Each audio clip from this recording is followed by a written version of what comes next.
নামাজ পড়ে না, বছরের পর বছর পড়তেছে না, তারা শুয়ে শুয়োরের মতো কি সুন্দর ঘুমায় যায়,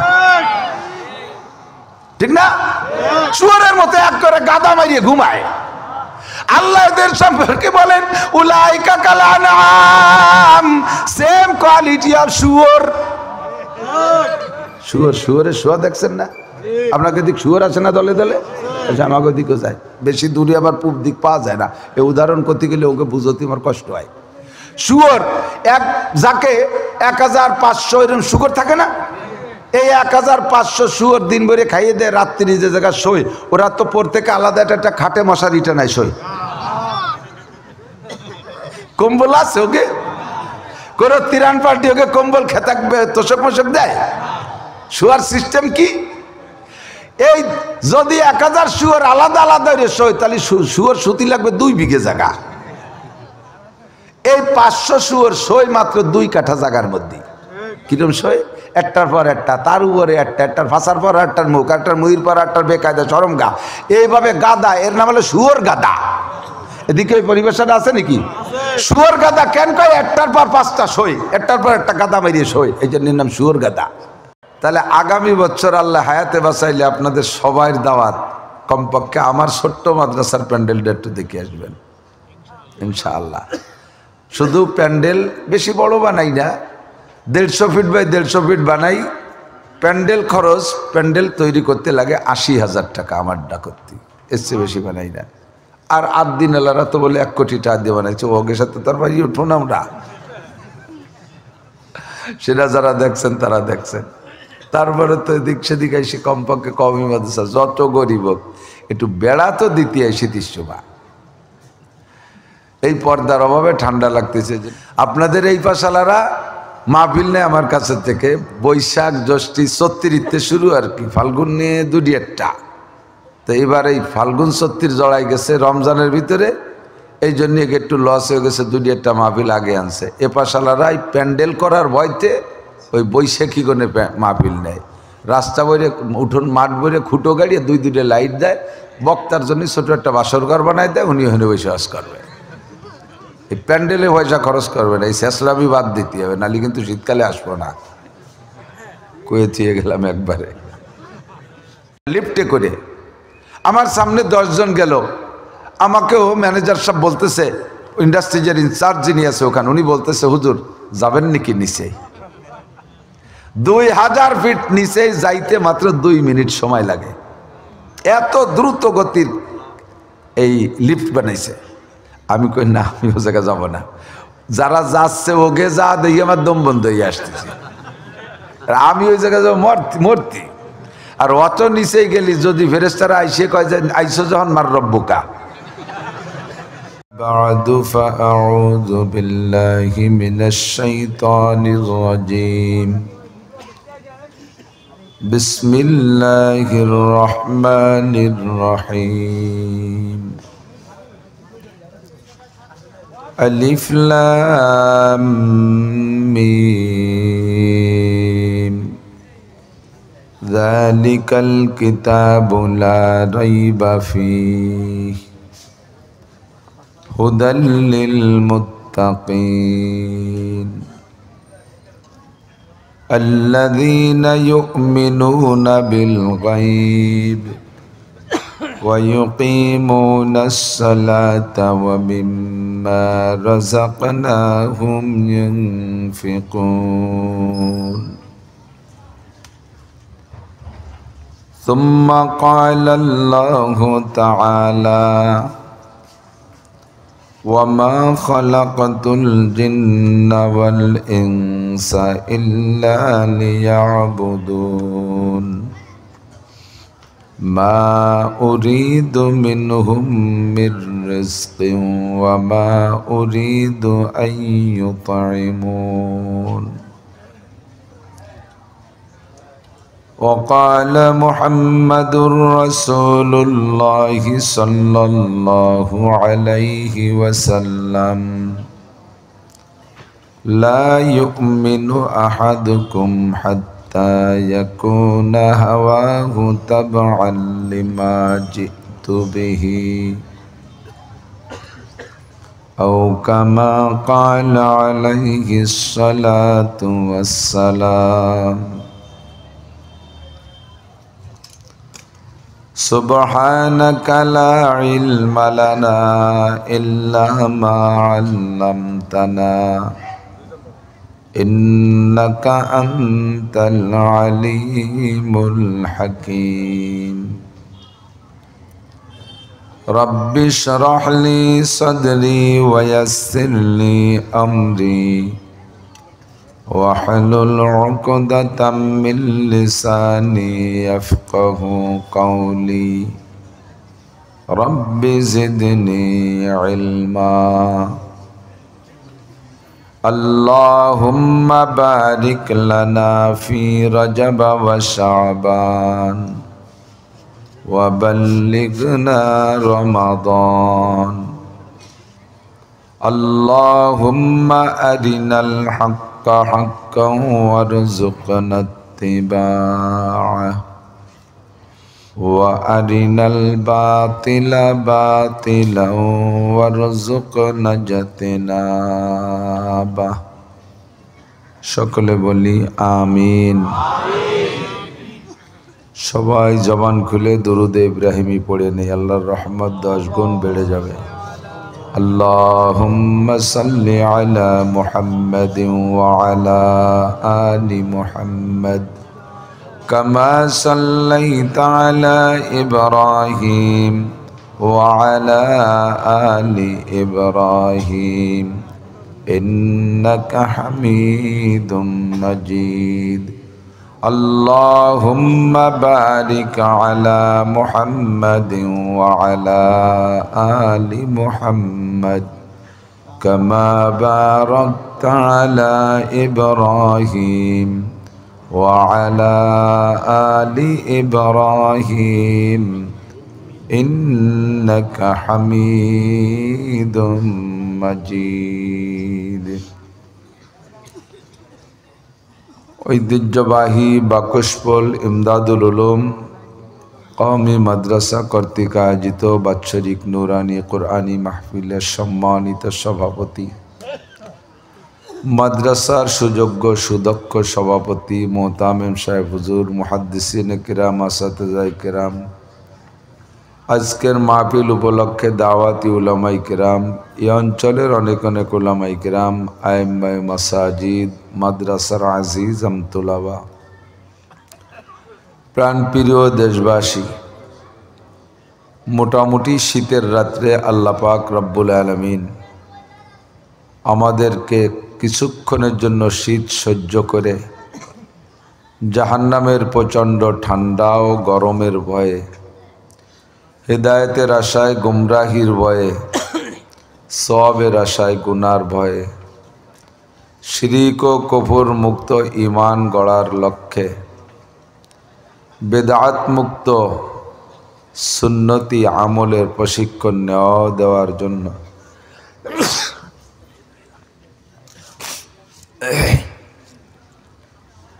নবীওয়ালা আখলাক 24 ঘন্টা সময়কে ইবাদতে পরিণত করার সিস্টেম শিখার জন্য, শিখানোর জন্য আসার বসার তৌফিক এনায়াত করেছেন। এজন্য শুকর আদায় করি আলহামদুলিল্লাহ। এখন যথেষ্ট শীতের সময়, এবছর তো শীত কম পড়ছে, তন্মধ্যে 2-1 দিন একটু শীতের সময় প্যান্ডেলের পাশতে দরপর্দা দিয়ে ভালো করে ঘিরে দিতে হয়। আমি এখানে বসে হাসি আসা শুরু হয়ে গেছে, এপাশতে ফাঁকা এপাশতে ফাঁকা, বাতাস আসতেছে, শ্রোতারা চতুর্দিক দিয়ে বাতাস হালকা হালকা ঢুকতেছে, ঠান্ডা। এভাবে প্যান্ডেল করতে হয়। ইন্নাল্লাহ জামিল ইউহিব্বুল জামাল, আল্লাহ পাক সৌন্দর্যকে পছন্দ করেন। অমুসলমানরা, হিন্দুরা পূজা পাঠ করে, তাদের এক একটা গেট বানায় 2 লাখ 3 লাখ 5 লাখ টাকা দিয়ে। তাদের পূজা মণ্ডপ, তাদের প্যান্ডেল কত পয়সা খরচ করে। আর আমাদের মাহফিল আম গাছের সাথে 3 কোণায় 3-4 কোণায় সাইডে দড়ি দিয়ে বাঁধতে হবে, আর বাতাসে ধাক্কা মারবে, চান্দুয়ার বাড়িতে বক্তার টুপি পড়ে যাবে। ওরা দেখে হাসে, আপনারাও হাসেন, ওরাও হাসে। এইটা নিয়ম না। আল্লাহ পাক রব্বুল আলামিন 5টা জিনিস বানাইছেন নিজ হাত দিয়ে। এই 5টাই একের পর এক সুন্দর, সবই সুন্দর। তার সৃষ্টির ভিতরে কোথাও কোনো ফুতুর নাই। হাল তারা মিন ফুতুর সুম্মা রজিউল বাসার কাররাতাইনি ইয়ানকালিব ইলাইকাল বাসারু খাসিআন ওয়া হুয়া হাসির। আগে বলেন ফারজিল বাসারা হাল তারা মিন ফুতুর, আমার গোটা সৃষ্টির ভিতরে দেখো কোনো জায়গা সৌন্দর্যের অভাব নেই, কোথাও কোনো ত্রুটি খুঁজে পাবা না। একবার ঘুরে দেখে আসো, যদি খুঁজে না পাও তাহলে আর একবার যাও। সুম্মার জেল বাসারা কাররাতাইন, তোমার দৃষ্টিকে আর একবার ঘুরাই নিয়ে আসো, তুমি জেনে নাও। সুম্মার জিল বাসারা কাররাতাইন ইয়ানকালিব ইলাইকাল বাসারু খাসিআন ওয়া হুয়া হাসির। তুমি নিজের পর নিজে আফসোস করবা, কেন ঘুরতে গেলাম, এর কোথাও তো কোনো ত্রুটি নেই। আল্লাহর সৃষ্টির ভিতরে কোনো ত্রুটি আপনাদের দাবি কি আছে? সব কিছুই সুন্দর করে বানাইছেন। তন্মধ্যে 5টা জিনিস এই যত সুন্দর দেখতেছেন সব সুন্দর বানাইতে আল্লাহ হাত ব্যবহার করে নাই। কোন বলছে আর সব হয়ে গেছে। আসমান এত সুন্দর, কোন সামান, আসমান হয়ে গেল। চন্দ্রটা এত সুন্দর, কোন শামসান কমারান, চাঁদ হয়ে গেল। সূর্যটা এত সুন্দর, কোন শামসান, সূর্য হয়ে গেল। কোন মালাইকা ফেরেশতারা এত সুন্দর, হয়ে গেল ফেরেশতারা। জিসমুন নূরানিয়ুন, নূরের একটা বডি ফেরেশতারা। সব কিছু বানাইছে আল্লাহ তাআলা কোন শব্দ দিয়ে? 5টা জিনিস বানাইছে আল্লাহ তাআলা তার হাত দিয়ে। তন্মধ্যে 1 নম্বর আল্লাহর বসার জায়গাটা। আল্লাহ তো বসে, আল্লাহ বসে। সাহাবায়ে কেরাম বলেন আয়াজলিসু রব্বুনা, আমাদের আল্লাহও কি বসে? হুজুর বললেন অবশ্যই বসে। তো কিসে বসে? চেয়ারে বসে। আরবিতে চেয়ারের আরবি কি? কুরসি। চেয়ারের আরবি কুরসি। আল্লাহ চেয়ারে বসে। আল্লাহর চেয়ার কেমন, কত বড়? ওয়াসিয়া কুরসিয়্যুহুস সামাওয়াতি ওয়াল আরদ। এই জন্য আয়াতটার নাম আয়াতুল কুরসি। আল্লাহর চেয়ারের আয়াত, বিশাল বড় 7 আসমান জমিন চেয়ারের নিচে একটা বলের মতো পড়ে আছে। বিশাল চেয়ার। চেয়ারটা থাকে কোথায়? এই চেয়ারটা কোথায় আছে? স্টেজের উপরে। আল্লাহর চেয়ারও স্টেজের উপরে থাকে। আল্লাহর স্টেজের নাম কি? আল্লাহর স্টেজের নাম হলো ইস্তাওয়া আলাল আরশ। আল্লাহর স্টেজের নাম হলো আরশ। কি নাম?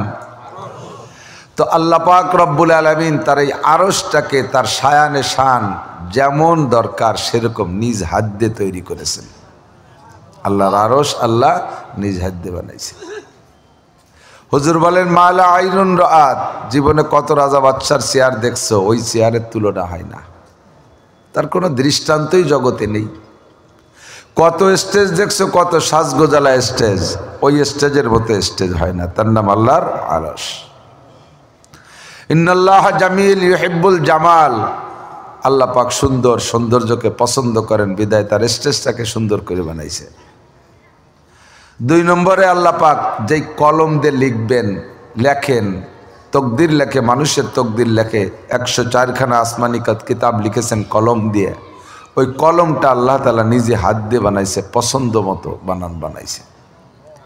আমাদের বাংলাদেশের এক বড় লোক, নাম তার মুসা বিন শামসির, আমাদের ফরিদপুর বাড়ি। ওনার একটা কলম আছে, সেই কলমটার দাম 3 কোটি টাকা। কয় কোটি? 3 কোটি। এই কলম দিয়ে উনি তৌরাত, জাবুর, ইনজিল এগুলো লেখে, কোরআন শরীফ লেখে। সুইস ব্যাংকে টাকা উঠাইতে যেই কলমটা দিয়ে উনি সই দেয়, ওই কলমটার দামই 3 কোটি টাকা। তো মুসা বিন শামসেরের সুইস ব্যাংকের সুই দিয়ে টাকা উঠাতে যদি 3 কোটি টাকার কলম বানায়, আল্লাহ পাক 104খানা আসমানি কিতাব লিখতে কেমন কলম বানাইতে পারে? ওই রকমই বানাইছে। 3 নম্বরে আল্লাহ তাআলা 8টা জান্নাতের মধ্যে জান্নাতে আদন নামে একটা জান্নাত আছে। এই জান্নাতটা আল্লাহ নিজ হাতে তৈরি করেছেন, যেমন পছন্দ হয় সেরকম বানাইছে। তবে এর চাইতে ফেরদাউস আরো সুন্দর। সবচেয়ে শ্রেষ্ঠ ফেরদাউস আর আমাদের নবী এবং আমাদের নবীর উম্মত যারা জান্নাতি হবে তাদের জান্নাতুল ফেরদাউসের ভিতরে মেহমানদারি হবে ফেরদাউসি নুজুলা। ইন্নাল্লাযীনা ক্বালু রাব্বুনাল্লাহু সুম্মা ইসতাকামু তাতানাজ্জালু আলাইহিমুল মালায়েকা আল্লা তাখাফু ওয়া লা তাহজানু ওয়া আবশিরু বিল জান্নাতিল্লাতী কুনতুম তুআদুন নাহনু আউলিয়াউকুম ফিল হায়াতিদ দুনিয়া ওয়া ফিল আখিরাহ ওয়া লাকুম ফিহা মা তাশতাহি আনফুসুকুম ওয়া লাকুম ফিহা মা তাদউন। এরপরে হলো নুজুলাম মিন গফুরির রহিম। ফেরদাউসের মধ্যে আপনাদেরকে দিয়ে বলবে যা বলবা তা পাবা, যা ভাববা তাও দেওয়া হবে। একটু বলেন সুবহানাল্লাহ। অবশেষে আল্লাহ বলবেন এ তো তোমরা চাইয়ে চাইয়ে নেছো, কল্পনা করে করে নেছো, আমার পক্ষ থেকে একটা মেহমানদারি আছে। নুজুল মানে মেহমানদারি, নুজুল মানে মেহমানদারি। আল্লাহর পক্ষ থেকে একটা মেহমানদারি হবে জান্নাতুল ফেরদাউসে, আপনারাই পাবেন, অন্য নবীর উম্মতরা বসবে না। তো 8টা জান্নাতের ভিতরে আল্লাহ তাআলা নিজ হাতে পছন্দ মতো বানাইছে জান্নাতুল কি বলা হয়, জান্নাতে আদন, এটি বানাইছেন আল্লাহ তাআলা। 4 নম্বর আল্লাহ তাআলা মুসা আলাইহিস সালাতু ওয়াস সালামের তৌরাত খান লিখেছেন ওই কলম দিয়ে নিজ হাত দিয়ে, এই 4টা। 5 নম্বর সমস্ত মানুষের মাথা বানায় আল্লাহ তাআলা, মাথা বানায় কে? আল্লাহ তাআলা। এবার এই 5টার কোনোটার সে কোনোটা সুন্দর কম না, কয় যে তাহলে তো আমাকে কোরআন শরীফ ফাঁসে পড়ে গেল মনে হয়। মুসা আলাইহিস সালামের তৌরাত লেখছে নিজ হাত দিয়ে, আমাকে খান তো আল্লাহ দিয়ে লেখে নাই। আমাকে কোরআন সম্পর্কে আল্লাহ পাকের বক্তব্য হলো কোরআন এটা আমার কালাম। কোরআন সম্পর্কে বলি কিতাবুল্লাহ বলি না। মুসা আলাইহিস সালামের কিতাবের নাম কিতাবুল্লাহ, ঈসা আলাইহিস সালামের কিতাবের নাম কিতাবুল্লাহ, দাউদ আলাইহিস সালামের কিতাবের নাম কিতাবুল্লাহ, আর আমাদের কোরআন শরীফের নাম কালামুল্লাহ। কি বলেন? মানে এলাকায় যে মাঝে মাঝে 2-1 কালামুল্লাহ আছে, সেই কালামুল্লাহ? কালামুল্লাহ এটা আল্লাহর সরাসরি জবান নিঃসৃত ভাষা। এটা আল্লাহ পাক রব্বুল আলামিন এই কলম দিয়ে লিখে খাটো করে নাই, সরাসরি তার জবানের কথা। বলেন না সুবহানাল্লাহ। তো বলতে যে 5টা বলে ফেললাম, আমার মূল উদ্দেশ্য হলো যে আল্লাহ তাআলা তার বসার জায়গা আরশে আজিমটা বানাইছে নিজ হাত দিয়ে পছন্দ মতো। কাজেই আমাদের প্যান্ডেল স্টেজও হইতে হবে সুন্দর। যদি আপনাদের অভিজ্ঞতার অভাব থাকে তাহলে আগামী বছর আল্লাহ হায়াতে বাঁচাইলে আপনাদের সবার দাওয়াত, কমপক্ষে আমার ছোট্ট মাদ্রাসার প্যান্ডেলটা একটু দেখে আসবেন ইনশাআল্লাহ। শুধু প্যান্ডেল বেশি বড় বানাই না, 150 ফিট বাই 150 ফিট বানাই। প্যান্ডেল খরচ, প্যান্ডেল তৈরি করতে লাগে 80,000 টাকা আমারটা করতে, এর চেয়ে বেশি বানাই না। আর আদ্দিন আল্লাহরা তো বলে 1 কোটি টাকা দিয়ে বানাইছে, ওকে সাথে তার বাড়ি উঠুন আমরা, সেটা যারা দেখছেন তারা দেখছেন। তারপরে তো এদিক সেদিক এসে কমপক্ষে কমই মাদ্রাসা যত গরিব হোক একটু বেড়া তো দিতে এসে 30 এই পর্দার অভাবে ঠান্ডা লাগতেছে, জন্য ফাও কথা এতখানি কলাম আর কি। আল্লাহ তাআলা হেফাজত করুক, বলে না আমিন। আপনাদের এই পাশালারা মাহফিল নেই আমার কাছে থেকে বৈশাখ জ্যৈষ্ঠ 36 শুরু আর কি, ফাল্গুন নিয়ে 2-1টা।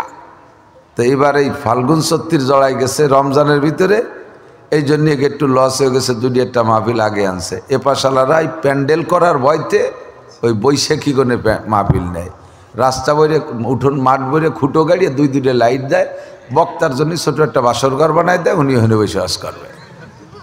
এই প্যান্ডেলে পয়সা খরচ করবে না, এই শেষলামি বাদ দিতে হবে, নাহলে কিন্তু শীতকালে আসবো না। কয়ে থিয়ে গেলাম একবারে।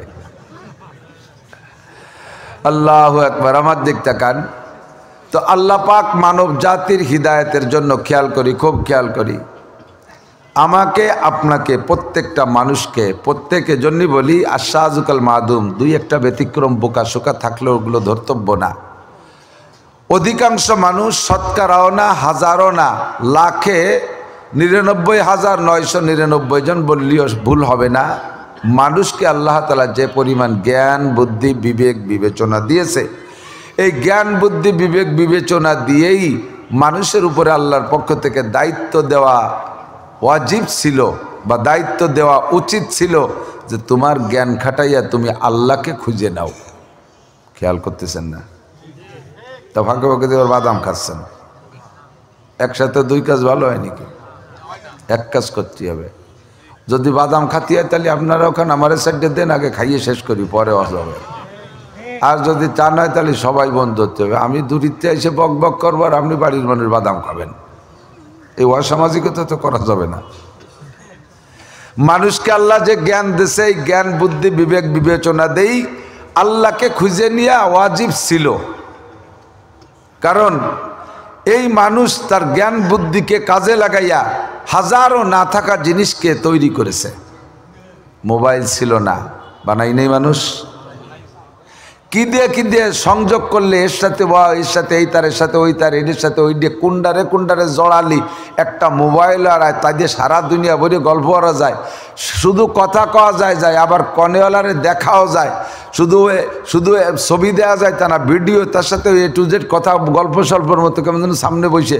এতটা আবিষ্কার করছো তোমার ব্রেন দিয়ে, ক্যামেরা বানাইছো তোমার ব্রেন দিয়ে, মাইক বানাইছো তোমার ব্রেন দিয়ে, একটাও দুনিয়ায় ছিল না। কারেন্ট বানাইছো তোমার ব্রেন দিয়ে, এমন অস্ত্র বানাইছো যার একটা অস্ত্র মেরে দিলে সারা দুনিয়া গারদ হয়ে যায়, এ তোমার ব্রেন দিয়ে বানাইছো। কিভাবে বুঝলে যে এইটার সাথে এইটা সংযোগ দিলে এই বোমাটা তৈরি হয়? রকেট বানাইছো তোমার ব্রেন দিয়ে, বিমান বানাইছো তোমার ব্রেন দিয়ে। মঙ্গল গ্রহ কোথায় সেখানে তুমি গিয়েছো তোমার ব্রেন খাটাইয়া, যাওয়ার জন্য যে যানবাহন রকেট তা তুমি তৈরি করেছো। চাঁদে গিয়েছো তুমি, মধ্য আকর্ষণে স্টেশন তৈরি করেছো। 6 মাইল মাটির নিচে কি আছে তা তুমি উপরে বসে বলে দিতে পারো। আপনারা জানেন না, আমি গিয়েছিলাম কুড়িগ্রাম না পঞ্চগড় ঠাকুরগাঁও, ওখানে গিয়ে পাথরের খনি দেখতে গেলাম। মাহফিল ছিল কাছে, যাওয়ার পরে এক আজীব দেখে আমি আশ্চর্য হয়ে গেছি। আল্লাহু আকবার! এই যে রাস্তায় কালো পাথর যেগুলো আনতেছে ট্রাকে করে উত্তরবঙ্গে থেকে, এই পাথরগুলো আসতেছে 2000 ফিট মাটির নিচে পাথরের পাহাড়, সেই পাহাড় ভাঙ্গিয়ে সেখান থেকে বের করে আনতেছে উপরে। রাশিয়া ইউক্রেন যুদ্ধ না, ওই ইউক্রেনের বিজ্ঞানী ওই জায়গায় আইসা, ও তো আর ওই পাশে রাশিয়াতে বা ইউক্রেনেতে মাটির তল দিয়ে আইসে তো দেহে যায়নি যে বাংলাদেশের এই জায়গায় একটা পাহাড় আছে। ওই এই জায়গা আইসা ওই জায়গা ছিদ্র করে ফুটো করে তলে যাইও দেখে নাই, মাটির উপরে বসে এক মুঠ মাটি নিয়ে পরীক্ষা করে কয় যে এই জায়গা পাথরের পাহাড় আছে। এই পাহাড় বের করা যাবে কিভাবে? পাথর খুব মজবুত, পাহাড় পাথর খুব মজবুত পাথর। ওখান থেকে ডিপ করছে, খুঁজছে, আমি দেখে আসছি। সেই ডিপ দিয়ে 2000 ফিট নিচে যায়, ইসে করিয়া লিফটে করে। আমার সামনে 10 জন গেল, আমাকেও ম্যানেজার সাহেব বলতেছে, ইন্ডাস্ট্রিজের ইনচার্জ যিনি আছে ওখানে, উনি বলতেছে হুজুর যাবেন নাকি নিচে? 2000 ফিট নিচে যাইতে মাত্র 2 মিনিট সময় লাগে। এত দ্রুত গতির এই লিফট বানাইছে। আমি কই না, আমি ও জায়গায় যাবো না। যারা যাচ্ছে ওকে যা দেখি আমার দম বন্ধ হয়ে আসতেছে, আমি ওই জায়গায় যাবো মূর্তি। আর অত নিচেই গেলি যদি ফেরেশতারা আইসে কয় যে আইসো যখন মার রব্বুকা, পাইছি যখন হাতের মাথায় কম আর রব্বুকা, এমনও রেডি হইনি, ও কর কায়দা নেই, আমি যাবো না। আশা হাসিখানি করলো। এই পাথর উঠছে ওখান থেকে, সিস্টেম হলো যাইয়া এই 10 জন যাইয়া বোমা নিয়ে গেছে, মেটার বোমা নিয়ে বিভিন্ন পয়েন্টে সেট করে দিছে। আগে পাথরের পাহাড়ের পাশে খুঁজে জায়গা বানাইছে, বানাইয়া এরপরে যে ওখানে বোমাগুলো সেট করে দিয়ে আসে। ওরা চলে আসার পরে উপরের থেকে রিমোট চাপ দেয়, রিমোট কন্ট্রোল বোমা। এই বোমাগুলো ওখানে বাস্ট হয়, বিশাল বিশাল খান্ডা খান্ডা করে খান করে পাহাড় ফেটে ফেটে টুকরো হয়। এই পাথরকে সেখান থেকে উঠায় আবার কি দিয়ে ওই মাটির নিচ থেকে উপর পর্যন্ত রেল লাইন করছে। রেলের বগি আছে, বড় বগি না, এই স্টেজ ছোট ছোট, এই স্টেজের 4 ভাগের 1 ভাগ সাইজ ছোট ছোট বগি। এই বগির ভিতরে আবার ওই পাথর ধরে উঠবে কিনা ও জায়গা যাইয়া, পাথরের কাছে ওজন, ওই জায়গা আবার কিরান পাঠাইছে। সেই কিরানে পাথর উঠে দেয় আর ওখান থেকে রেল বগিতে আসে, আইসা উপরে অনেক কারবার আছে সেভাবে যায়, সেগুলো মেশিন দিয়ে ভেঙে ভেঙে ছোট বড় বিভিন্ন বানাচ্ছে, হাজার হাজার লক্ষ লক্ষ টনকে টন। উন্ডা বললেন আরো 100 বছর উঠাইলেও একটা পাহাড় শেষ করা যাবে না, এরকম পাহাড় মাটির তলতে বহুত আছে। আল্লাহু আকবার। তো আল্লাহ পাক বলেন তোমার যে জ্ঞান দিছি বুদ্ধি দিছি, মাটির উপরে বসে 2000 ফিট মাটির নিচের পাহাড় সম্পর্কে তুমি জ্ঞান অর্জন করেছো, খবর রেখেছো, এটা তুমি জানতে পারছো। আরো কত খনিজ সম্পদ তুমি মাটির নিচ থেকে বের করতেছো। এত জ্ঞান দিছি বিদায় আমি আল্লাহ পাক যদি তোমারে ওয়াজিব করে দিতাম তুমি মাটির নিচে পাহাড় বের করতে পারো, মাটির নিচে তেলের খনি, লোহার খনি, স্বর্ণের খনি, গ্যাসের খনি কোথায় আছে তা তুমি বের করতে পারো, উপরে বসে যেগুলো দেখা যায় না সেগুলো তুমি খুঁজে বের করতে পারো, তুমি মঙ্গল গ্রহ চাঁদের দেশে মধ্য আকর্ষণে যেতে পারো, তোমার এই ব্রেন খাটাইলে তুমি তোমার সৃষ্টিকর্তা আল্লাহকে খুঁজে বের করতে পারতা। আমি যদি ওয়াজিব করে দিতাম যার যার জ্ঞান খাটাইয়া ব্রেন খাটাইয়া তুমি এগুলো করো, তাও আমি দিতে পারতাম, কিন্তু আমি আল্লাহ পাক রব্বুল আলামিন তোমাদের ইহসান করেছি, অনুগ্রহ করেছি, এভাবে কঠিন বোঝা তোমার পর চাপায় না দিয়া তোমার আল্লাহকে চেনার জন্য আমি বক্তা পাঠাই দিয়েছি 2.5 থেকে 3 লক্ষ। আমার রূহের জগতে বসাইয়া আমি 2.5-3 লক্ষ নবী রাসূলকে আমি আমার সাথে সম্পর্ক করাইয়া পরিচয় করাই দেয়া শিক্ষা দীক্ষা দিয়া দুনিয়ায় পাঠিয়েছি। আমি ভুলা মানুষগুলোকে আমারে চিনে দাও, তোমার সৃষ্টিকর্তা আল্লাহ, খালেক তোমার আল্লাহ, মালিক তোমার আল্লাহ, রাজ্জাক তোমার আল্লাহ, সত্তার তোমার আল্লাহ, সর্বময় ক্ষমতার মালিক তোমার আল্লাহ, রব তোমার আল্লাহ। একটু জোরে বলেন এই সব সিফাতের মালিক কে? সব কিছুর মালিক তোমার আল্লাহ, তোমার সৃষ্টিকর্তা তোমার আল্লাহ। জমিনের মালিক কে? যদি জমিনের মালিক আল্লাহ হয় তাহলে জমিনের উপরে জমিনকে পরিচালনা করার সংবিধান হবে কার? কুলিল্লাহুম্মা মালিকাল মুলক, এ জগতের মালিক আল্লাহ। তুতিল মুলকা মান তাশা ওয়া তানজিউল মুলকা মিম্মান তাশা, যখন যাকে খুশি কিছুদিনের জন্য পাওয়ার দেয়, আবার তার হাত থেকে ঘাড় ধরে সরাইয়া তার হাত থেকে ছুটাইয়া আর একজনকে পাওয়ার দেয়। আল্লাহ কা ইনিল হুকমু ইল্লা লিল্লাহ, যেহেতু জমিন আমার কাজে এর ভিতরে সংবিধান চলবে আমার। জানি না রব্বুল আলামিন তোমার সংবিধান কি?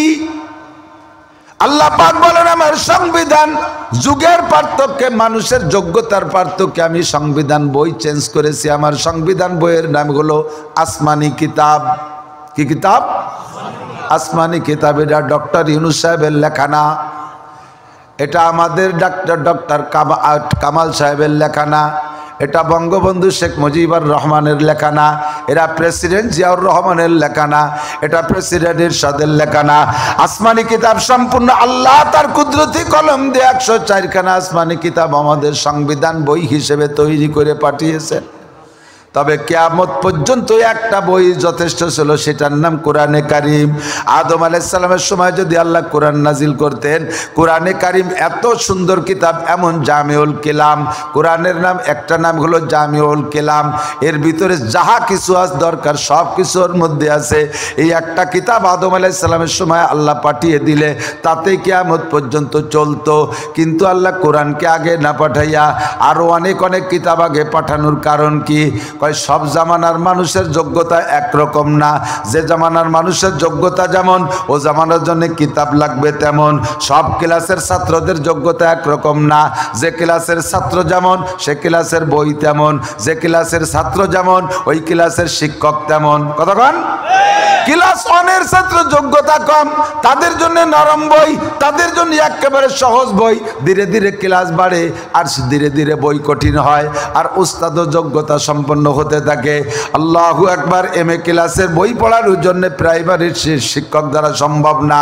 আবার MA ক্লাসওয়ালাদেরকে প্রাইমারির বই দিলে তৃপ্তি পাবে না। আবার MA ক্লাসের বই ক্লাস 1, 2, 3, 4, 5 বেলাকে দিলে তারা পড়তে পারবে না। এই জন্য ছাত্রদের যোগ্যতার মাপের বইয়েরও পার্থক্য, শিক্ষকেরও পার্থক্য। আদম থেকে নূহ আলাইহিস সালাতু ওয়াস সালাম পর্যন্ত মানুষ ছিল একেবারে সরল। ওই সময়টার নাম রাখছে জামানায় তুফুলিয়াত, শিশুকাল, মানব জীবনের শিশুকাল। শিশুরা ছোটরা যেমন বোঝে না, তাদের উপরে শরীয়তের বিধানও এরকম আসে না। নাবালেগ থাকতে কি নামাজ ফরজ নাকি? কথা কন না। রোজা ফরজ, হজ ফরজ, যাকাত ফরজ, পর্দা ফরজ, কিচ্ছু নাবালেগের উপরে ফরজ না। এই জন্য আদম আলাইহিস সালাম থেকে নিয়ে নূহ আলাইহিস সালাম পর্যন্ত কঠিন কোনো শরীয়তের বিধান ছিল না, শুধু আল্লাহর কলেমা ছিল, আল্লাহকে বিশ্বাস করে এই কথাটা ছিল। আমরা ছোটকে পড়াই না, আবু কও লা ইলাহা ইল্লাল্লাহ মুহাম্মাদুর রাসূলুল্লাহ, কলেমা ছোটদেরকে পড়াই। আল্লাহ তাআলা নূহ আলাইহিস সালাম পর্যন্ত মানুষকে এই কলেমা পড়ানোর দাওয়াত দিয়েছিলেন আদম আলাইহিস সালামের মাধ্যমে। কিতাবের ভিতরে সহজ সরল মাসালা ছিল যেগুলো ছোটরা পালন করতে পারে। কোনো কোনো ইতিহাসে লেখে আদম আলাইহিস সালাম থেকে নিয়ে নূহ আলাইহিস সালাম পর্যন্ত সময়টাকে বলা হয় শিশুকাল, যার কারণে শিশুদের যেমন দাড়ি মোছ হয় না, ওই সময়কার মানুষের বয়স হতো অনেক কিন্তু দাড়ি মোছ গজাতো না, শিশুকাল। সর্বপ্রথম নূহ আলাইহিস সালাম থেকে দাড়ি মোছ গজানো শুরু হয়েছে। নূহ থেকে নিয়ে ইব্রাহিম আলাইহিস সালাম পর্যন্ত সময়ের নামগুলো শাবাবাদ, যৌবনকাল।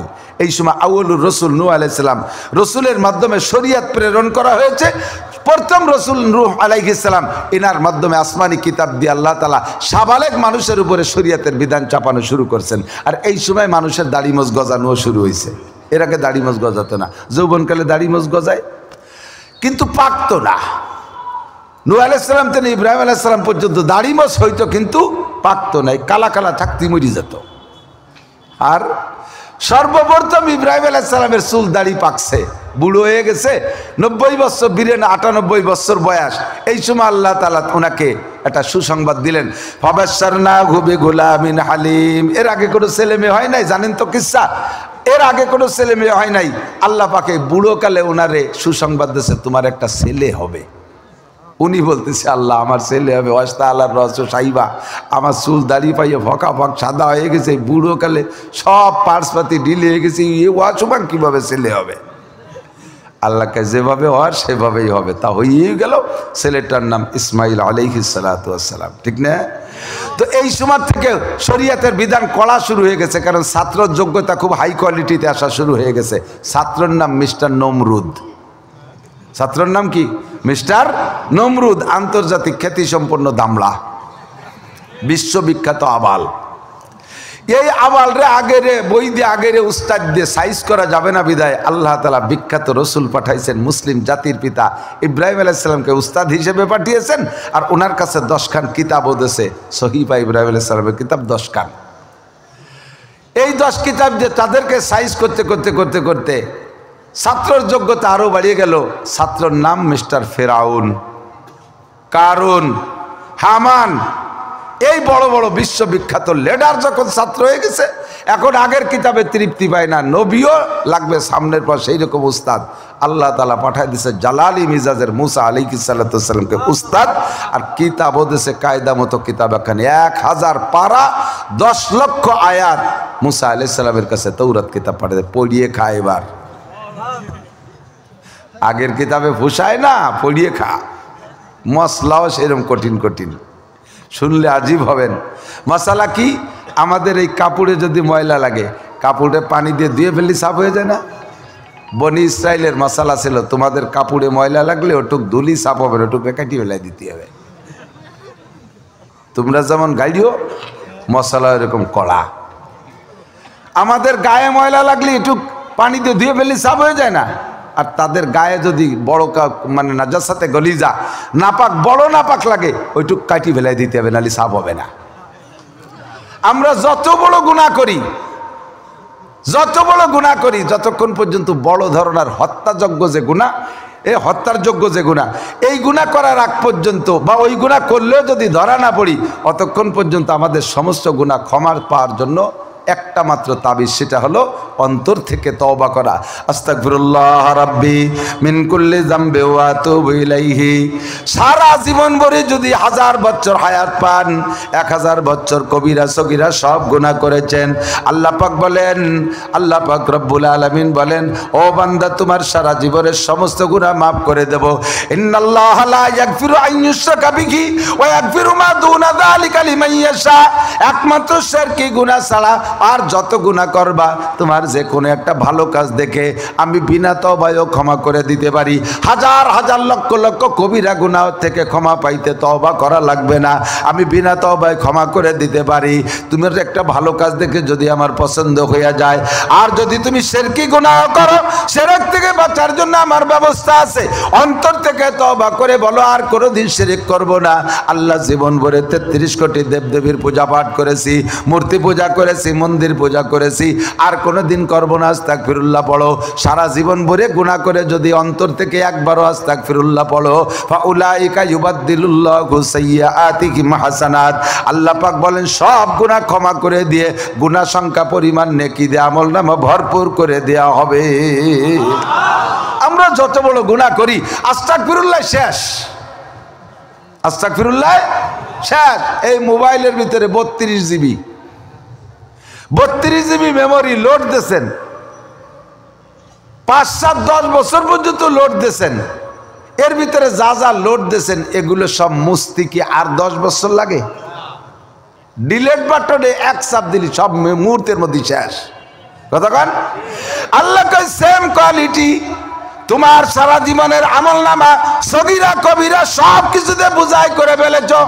তুমি যদি আজকে রাত্রে বিছানায় যায় ডান কাত হয়ে শুয়া অন্তর থেকে 3 বার পড়ো, আস্তাগফিরুল্লাহাল্লাযী লা ইলাহা ইল্লা হুয়াল হাইয়ুল কাইয়্যুম ওয়া আতুবু ইলাইহি। এই তওবা যদি অন্তর থেকে তুমি 3 বার করো, তাহলে ফাউলাইকা ইউবাদদিলুল্লাহু সাইয়্যাতিহিম হাসানাত। আগে নবী পাক গুনার সংখ্যা বলেছেন, তোমার গুনার সংখ্যা যদি হয় কাদাদি আওরাকিল আশজার, পৃথিবীতে যত গাছ আছে, গাছে যত পাতা আছে। গড়গড়ায় কয়ে গেলি বুঝতে দেরি হয়ে যায়, একটু ভেবে দেন কি কইছি। পৃথিবীতে যত গাছ আছে আর গাছে যত পাতা আছে, এত সংখ্যা যদি তোমার গুনাহ হয়, কাদাদি রমালিল আর, সারা দুনিয়ায় যত বালু কণা আছে এত যদি তোমার গুনাহ হয়। 3 নম্বরে কাদাদি সাবাদিল বাহার। এ যুবক, পাগলামি করিস না, কান খাড়া করে শোন। আগামীকাল সকাল পর্যন্ত হায়াত পাবি না, রাতারাত মরিয়ে যাবি, রাতারাত মারা যাবি, এমনও হতে পারে কি পারে না? বেখেয়ালে শুনো না শোনা, সুযোগ আসছে যখন সুযোগটা কাজে লাগাও। নবী পাক বলেন কাদাদি সাবাদিল বাহার, সারা দুনিয়ায় যত পানি আছে পানিগুলোকে বাতাসে উড়িয়ে দিলে কণা কণা হয়।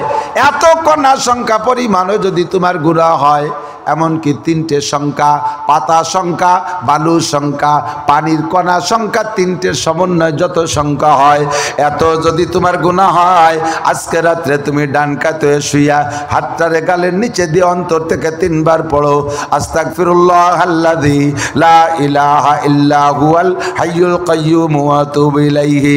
আল্লাহ পাক নিজে ঘোষণা দিয়েছে, এই জায়গা আমার কৃপণতা করার প্রশ্নই আসে না। আমি রাগ করে যে বলবো না আল্লাহ মাফ করলে, আমি করব না, আল্লাহরে মাফ করতে দেব না, এ বলার কায়দা নাই।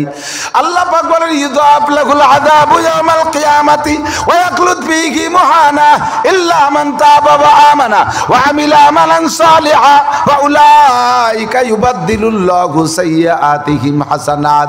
তোমার জীবনের সমস্ত গুনাহ ক্ষমা করে দিয়ে গুনাহ সংখ্যা পরিমাণ নেকি বানাই দেয়া হবে।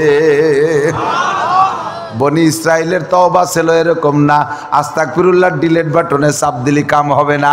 তাদের তওবা হলো কবিরা গুনাহ করলে আত্মহত্যা করতে হবে, গলা কেটে ফেলতে হবে। উম্মত যেমন গাইও মশলা ওইরকম কড়া, আপনিও বাড়াবাড়ি করবেন, খালি জড়াতে থাকবেন, সরলে আমল করবেন। ইমানের ব্যাপারে আল্লাহ স্বাধীনতা দিয়েছে, আমলের ব্যাপারে সরলতা অবলম্বন করছে। খেয়াল করেন, ইমানের ব্যাপারে স্বাধীনতা, একটু বোঝেন, ইমানের ব্যাপারে স্বাধীনতা আর আমলের ব্যাপারে সহজতা। বোঝেন নাই? ইমানের ব্যাপারে ভুলে গেছে স্বাধীনতা। ইমানের ব্যাপারে আমলের ব্যাপারে সহজতা, ইমানের ব্যাপারে স্বাধীনতা। আল্লাহ কয় ফামান শাআ ফালইউমিন ওয়া মান শাআ ফালইয়াকফুর, যার মনে চাই ইমান আনো, যার মনে চাই না নিও না। ফ্রি। ইমান আনলে তোমারে আমি আকাশে উঠাই দেব, আর ইমান না আনলে তোমারে আমি দুনিয়ার থেকে পিটান দেব, এমন না। ইমানদার হলে তোমার খেতে ফসল দেব, আর হিন্দু বৌদ্ধ খ্রিস্টানের খেতে ফসল দেব না, এরকম না।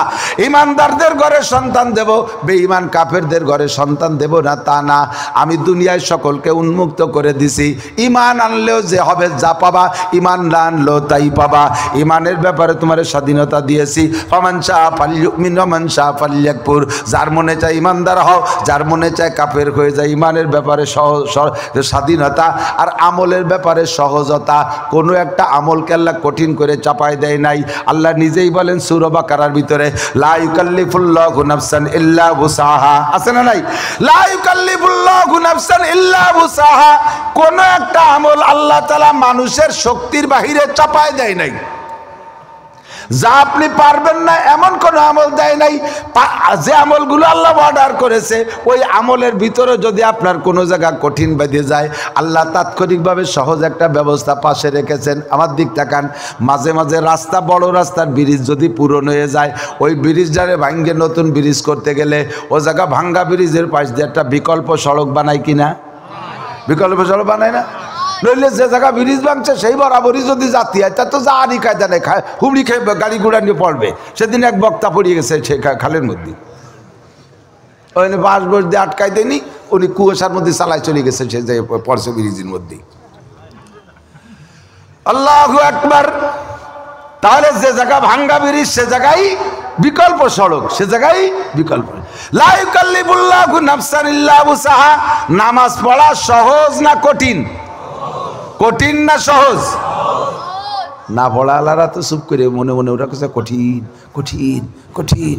যে কয়বার জিজ্ঞেস করবো কব কঠিন। আল্লাহ তাই কইছে। আল্লাহ কোরআনে কারিমের ভিতরে বলে, ওয়া ইন্নাহা লাকাবীরাতুন ইল্লা আলাল খাশিঈন। এ নামাজ কঠিন। কাদের জন্য কঠিন? যাদের অন্তরে আল্লাহর ভয় নাই, যারা বেঈমান, তাদের জন্য নামাজ কঠিন। আর খশিন, যারা নামাজের প্রতি আন্তরিক, তাদের জন্য নামাজ বিলকুল কঠিন না, বরং নামাজ না পড়া কঠিন। কতক্ষণ? নামাজ না পড়া কঠিন। আমার বাবারা, ভাইরা, যারা নিয়মিত নামাজ পড়েন তারা একটু জবাব দেন। কারণবশত যদি কোনোদিন ফজরের নামাজ পড়তে না পারেন, সেদিন ঘর থেকে বের হইতে ভয় লাগে কি লাগে না? দুপুরে যদি কারণবশত জোহরের নামাজ পড়তে না পারেন, খানা খাইতে যে দেখবেন খানায় তৃপ্তি পাবেন না, মজা পাচ্ছে না, মনের মধ্যে একটা উঠবিস উঠবিস ভাব। ঈশার নামাজ না পড়ে যদি কারণবশত শুয়ে পড়েন, দেখবেন ঘুমের মধ্যে তৃপ্তি আসতেছে না, বারবার ভয় লাগতেছে, না জানি আজকে ঘুমের মধ্যে মারা যায় যদি, আল্লাহ পাকের কাছে কি জবাব দেব? কিন্তু যারা নামাজ পড়ে না, বছরের পর বছর পড়তেছে না, তারা শুয়েই শুয়োরের মতো কি সুন্দর ঘুমায় যায়, ঠিক না? শুয়োরের মতো এক করে গাদা মারিয়ে ঘুমায়। আল্লাহ এদের সম্পর্কে বলেন, উলাইকা কাল আনআম, সেম কোয়ালিটি অফ শুয়োর।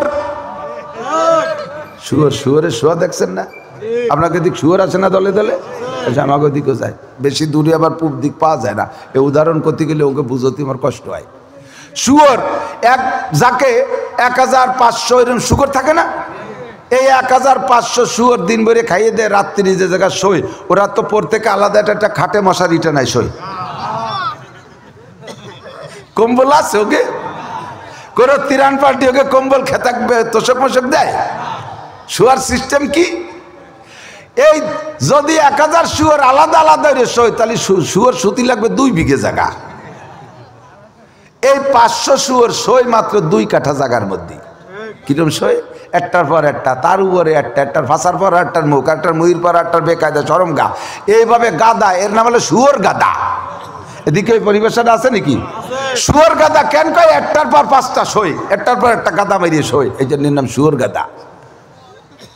নামাজি মানুষ ঈশার নামাজ না পড়ে যদি শোয়, তার ভিতরে অশান্তি বিরাজ করে, সে তার ঘুম আসে না। আর বেনামাজিরা 4:30 একসাথে এক কম্বলের তলে শুয়োর গাদা দিয়ে শুয়ে থাকে।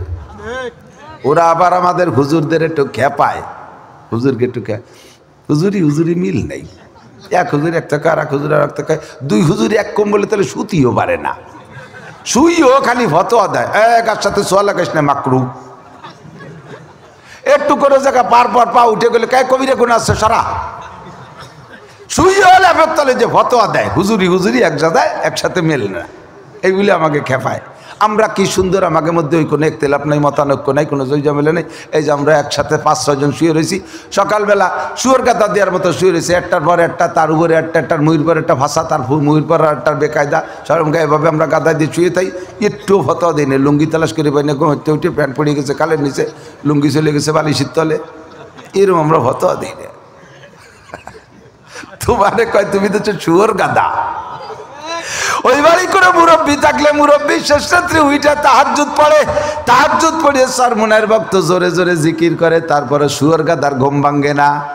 কথা কান ঈশা পড়ে নাই, ফজর পড়বে না, তবুও তাদের ঘুমের ডিস্টার্ব নাই, ঘুম ভাঙ্গে না, এভাবে একভাবে গাদা বাইরে ঘুমাই থাকে।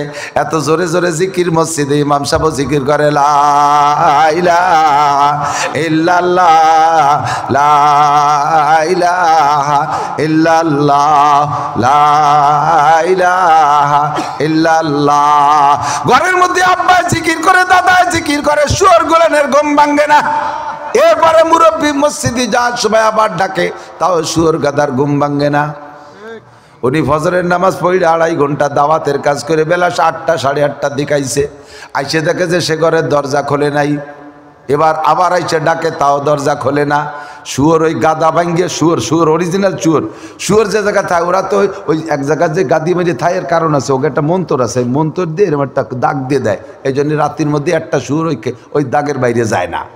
আবার সকালবেলা শুয়োরের কাওরা, শুয়োর পালে যারা কাওরারা, রান্না বান্না করে খাইয়ে দিয়ে গোসল করে যখন আর একদিক রওনা দেবে, সেই সময় খেত্তার পাশে আর একটা ব্যাক মন্তর দেয়, উল্টো মন্তর, তাহলে ওই গিরে খুলিয়ে যায়।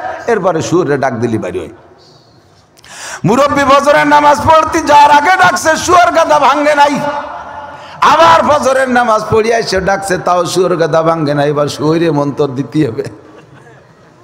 শুয়োরে মন্তর কি দেয় খবরটা কি? পাশতে ঘরে আর কয়, শুয়োরের বাচ্চা উঠিস নি কে, শুয়োরের বাচ্চা উঠিস নি কে। 3-4টে মন্তর মারার পরে তারপরে শুয়োর গাদা ভাঙ্গে।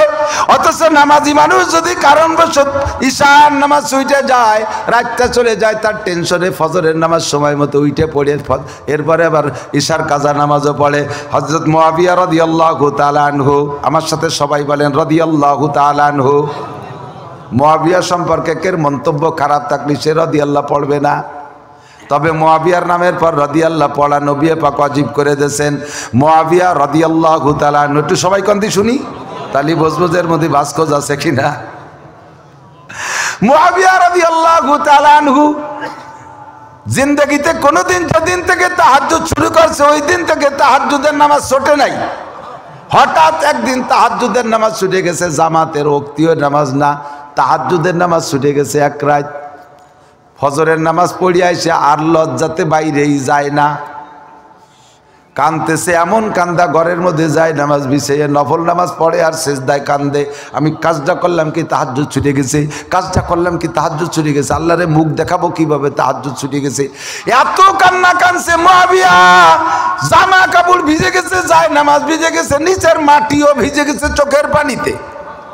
আর ঘুমটা মুড়ি দিয়ে, রুমাল মুড়ি দিয়ে যাইয়া মসজিদে নববীতে ওয়াক্তীয় নামাজ পড়িয়া এসে আবার 2 নামাজের মাঝখানে আজকে দিনের মধ্যে কিছু করে নাই, সারাদিন কানছে।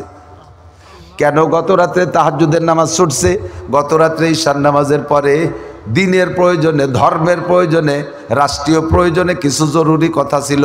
ওই জরুরি কথা বলতে বলতে একটু রাত বেড়ে গেছে, শুইতে দেরি হয়ে গেছে, এই জন্য উনি ফজরে উঠতে পারে নাই, তাহাজ্জুদে উঠতে পারে নাই। আবার শয়তানও সহযোগিতা করছে, এই জন্য উনি আজকে ফজরের তাহাজ্জুদের নামাজ পড়তে না পারার কারণে সারাদিন ভরে কান্নাকাটি কইরা ঈশার নামাজ পড়ে প্রতিজ্ঞা করছে, আর কোনোদিন জীবনে ঈশার নামাজের পরে 1 মিনিটও সময় নষ্ট করব না, আমার খানা দানা জরুরত আগেই সেরে ফেলবো, ঈশার নামাজের পরে যা আমল আছে সেই আমলগুলো করে আমি বিছানায় চলে যাব, যাতে তাহাজ্জুদের নামাজ আমার না ছোটে। এই প্রতিজ্ঞা করে আজকে দিনটা কোনো মতে কান্নাকাটির মধ্যে কাটাইছে। অস্থির এত, জ্বালা এত যে কেন আমার তাহাজ্জুদের নামাজ ছুটে গেল আর আমার ঈশার নামাজ ছুটে যায়, ভিতরে বিন্দু মাত্র টেনশন নাই, অক্তের পর অক্ত চলে যায়, ভিতরে কোনো টেনশন নাই। কতক্ষণ ঠিক কি ঠিক না? এরকম মুসলমান আছে না নাই? আবার সেই সব মুসলমান সাত দোকান বসে কয় আমরা নামাজ না পড়লি কি হয়েছে, হুজুরকে মতো অত বড় বেঈমান না আমরা। হুজুররা বলে জন্মের বেঈমান, উনি ভারী ইমানদার, উনি কিছু করে না। কয় আমরা কি করি কও, আমরা এমন কি অন্যায় করি, মানে উনি ইমানদার হুজুররা খারাপ, তার জন্য উনি এমন কি অন্যায়, ধরো আমরা না নামাজই পড়ি না আর রোজাটা হয়তো রাখি না, আর বেশি বেশি একটু মদ খাই, একটু গাঁজা খাই, আর এই সুদিয়ে কয়টা টাকা লাগাই, আমরা এমন কি করি, আর মাঝে মাঝে একটু জেনা করি সুযোগ পালি, তেমন আর কি করি কও। উনি তেমন কিছু করে না, আর ক্ষমতা পাইলে সে জায়গাতে একটু টনমন মারি, আর তেমন কিছু করি না। আর বউডার একটু ছেড়িয়ে দিছি, সে যা খুশি করিয়ে বেড়ায়, তেমন কিছু আরে না। আর হুজুররা সব তাহলে আকাম, একটা আকাম বাদ দেয় না, উনি তেমন কিছু করে না। আল্লাহু আকবার। রাতটা চলে যায়, নামাজ নাই, কালাম নাই, ভিতরে কোনো টেনশন নাই। মুআবিয়া রাদিয়াল্লাহু তাআলা আনহু শুধুমাত্র তাহাজ্জুদ ছুটে গেছে, সারাদিন কান্নাকাটি করছে, আজকে তাড়াতাড়ি শুয়ে পড়ছে, টাইম মতো ঘুমও ভেঙে গেছে, উঠবেন। এই ঘুম ভাঙ্গার হালকা ঘুম ভাঙ্গার পুরো ভাঙ্গার আগে একটু হালকা হালকা পাতলা পাতলা হয় না, এর মধ্যে উনি দেয় যে কে যেন মাথা খাই যাচ্ছে, একবার মাথা খাই যাচ্ছে, একবার পাত ধারে যায় পাও চিবিয়ে দিচ্ছে। উনি এই সব পুরো সজাগ, একটা পাশে আদ্যে দেয় যে স্ত্রী শুয়া, তা মাথা নাড়াচাড়া দেয়, পাও নাড়াচাড়া, একটা রে, তা যে এই কাম করতে চায় সে ডাইরেক্ট পরিচয় দিয়েছে আনা ইবলিস। হুজুর আমি শয়তান ইবলিস আইছি, তা তুই আমারে নাড়াচাড়া দিচ্ছিস কেন? তাহাজ্জুদ পড়বেন না? তাহাজ্জুদ পড়ি না পড়ি আমার ব্যবস্থা, তুই যাইস কেন? কয় যে ওঠে তাড়াতাড়ি, ওঠেন আগে তাহাজ্জুদ পড়েন। কয় যে আমি তো উঠবো তাহাজ্জুদ পড়তে, তুই ডাকিস কে? তোর কাজ তো তাহাজ্জুদের থেকে ঠেকার নড়ে ঠাইছি টুইছি ঘুমাই দিবি, তুই ডাকিস কে? এর মধ্যে যেন কি ক্রিমিনালি আছে, না করলে উঠবো না। তোর তাহাজ্জুদের জন্য ডেকে দেওয়ার মধ্যে যেন কি ইন্টারেস্ট আছে, ওই না করলে আমি উঠবো না। এখন শয়তান চিনতে পড়ে গেছে, এ যদি উঠে না বলে তাই তার দিন করে আবার কানবে রে, কাজে আবার না করলে উঠতেছে না, তাহলে তো কইয়েই দেয়া লাগে।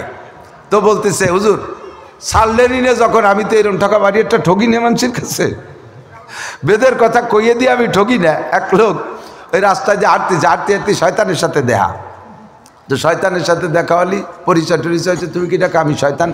তো বলতেছে যে ভাই, আরে ভাই তোমারই তো খুঁজতেছি আমি। কে খুঁজতেছে? কাজ যে আমি তো ভালো দিক নির্দেশনা পাচ্ছি না, এই মুসলমান হওয়ার পরে এই মৌলবীকে হুজুরকে কথা কোরআন হাদিস মানতে মানতে আর জানে কুলোই না। 5 ওয়াক্ত নামাজ টাইম মতো পড়ো, ইশরাক পড়ো, আবিন পড়ো, সাজ পড়ো, টুবি বাতায় দাও, পাগড়ি বাতায় দাও, ফরজ অজিব সুন্নত সব ইয়ে করতে করতে আর কিছু করার কায়দা নাই। আমি একটু খারাপ হবো কীভাবে, এই পথ খুঁজতেছি। তা তো যার কাছে জিজ্ঞেস করি সেই আমার খারাপের দিক নেয় না। আমি মনে মনে ভাবছি যে অরিজিনাল তোমার সাথে সাক্ষাৎ করি এই বুদ্ধিটা নেব, তাই আজকে পেয়ে গেছি। কদি ভাই আমি বেঈমান, আর কি উপায় আছে, আমাকে সেই বুদ্ধিটা একটু শিখিয়ে দাও। কারণ শয়তান কছি ইরুম তো কেউ আমি পাইনি কোনোদিন, সাইদি সুদি বেঈমান হওয়ার মতো। তা কয় না তোর কি উদ্দেশ্য আছে তুই কয় না, সত্যি আমি শয়তান হবো সেই নিয়ত করি আমি তোমার কাছে জিজ্ঞেস করছি। তা ও শিখিয়ে দিয়েছে, কয় যে শরিয়াতে যেটা করার কথা আছে ওইটা করবা না, আর যেটা ছাড়ার কথা আছে ওর একটাও ছাড়বা না, তাহলে তুমি জায়গা মতো চলে যেতে পারবা। ওই লোক কয় যে আমি তো এই খুঁজতেছি, আজকের থেকে তুই শয়তান জানিয়ে রাখিস জীবনে কোনোদিন শরিয়াতের যত আদেশ আছে একটা চুল পরিমাণও ছাড়বো না, আর যত নিষেধ আছে তার একটার কাছে আমি যাব না। শয়তান কয় হাতে ধরে ঠকলাম রে, তোর সাথে বুদ্ধি দিতেছি। মুআবিয়া রাদিয়াল্লাহু তাআলা আনহুরে ডাক দিয়েছে, হুজুর ওঠেন। কয় না তুই না করলি উঠবো না। কয় যে হুজুর ডাকতেছি কেন, গত রাত্রে তাহাজ্জুদ আপনার ছুটে গেছে না? কলে হ্যাঁ, এই জন্য তো আজকে আমি আগে আগে উঠতেছি। কয় যে এই জন্য আগে আগে উঠতেছেন, আমি অনেক আগের থেকে সুরসুরি দিচ্ছি উঠোনোর জন্যে। তো কেন? কয় গত রাত্রে তাহাজ্জুদ ছোটার পরে আপনি দিন ভরে যে পরিমাণ কান্নাকাটি করছেন না, এই কান্নাকাটিতে আপনার চোখের পানি আর কান্নাকাটির কারণে আপনি আল্লাহর কাছে পদমর্যাদায় এত উপরে চলে গেছেন যে একটানা 30 বছর তাহাজ্জুদ পড়লে ওই জায়গায় যাতে পারতেন না। তা আমি কালকে আপনারা ঠাইসে টুইসে ঘুমাই দিয়ে আমার এই 30 বছরের লস হয়েছে, সেই দুঃখে আমি তওবা করছি যার জীবনে কোনোদিন আপনারে ও শয়তান তওবা করছে, কয় তওবা করছি যে জীবনে আপনারা তাহাজ্জুদ ছুটতে দেব না। আমি সেই জন্য আপনারা আজকে তাহাজ্জুদের জন্য ডাকতে আসছি, নাই যে আজ আমার ছুটি যায় আর একদিন কাটবেন, আপনি 60 বছর আগায় চলে যাবেন, যাতে আপনি অত এগোতে না পারেন, এই জন্য ডাকতে আসি। তো মুয়াবিয়া বলতেছেন আমি তোর ডাকে উঠি নেই, আর তোর ডাকে আমি তাহাজ্জুদ পড়তে যাচ্ছি না, আমি স্বেচ্ছায় উঠে গেছি, আমি তাহাজ্জুদ পড়তে যাচ্ছি। কথা এসে গেল বললাম যে তাদের তাহাজ্জুদ ছুটে গেছে, ভিতরে অস্থিরতা। মুসলমানের 5 ওয়াক্ত নামাজ ছুটে যায়, কোনো অস্থিরতা নাই, অথচ নামাজ পড়লে মনে শান্তি লাগে। যারা পড়েন না আমি তাদের কাছে বলবো আজকে ফজরের নামাজটা আপনি পড়ে, যারা পড়েন না, নিয়মিত পড়েন না, আপনি যেদিন নামাজ পড়েন কোনো কারণবশত যদি পেছে পড়ে নামাজ পড়েন, দেখবেন নামাজের পরে আপনার মনের মধ্যে আলাদা একটা প্রশান্তি বিরাজ করতেছে। সত্যি কথা কন, ঠিক কি ঠিক না? নামাজ না পড়লে অশান্তি, নামাজ পড়লে প্রশান্তি। নামাজের মধ্যে কোনো কঠিন নাই, নামাজ একেবারে আল্লাহ পাক আসান করে দিয়েছে। মেডিকেল সায়েন্সের বিজ্ঞানীরা পর্যন্ত, ডাক্তাররা পর্যন্ত বলেছে নিয়মিত নামাজ পড়লে নামাজ শারীরিক একটা সুন্দর ব্যায়াম, এটা সুন্দর একটা ব্যায়াম। ফজরের সময় মসজিদে উঠে হাইটা গেলে ঘরের থেকে ভোরের বাতাসটা গায়ে লাগে, এটা শরীরের জন্য উপকারী।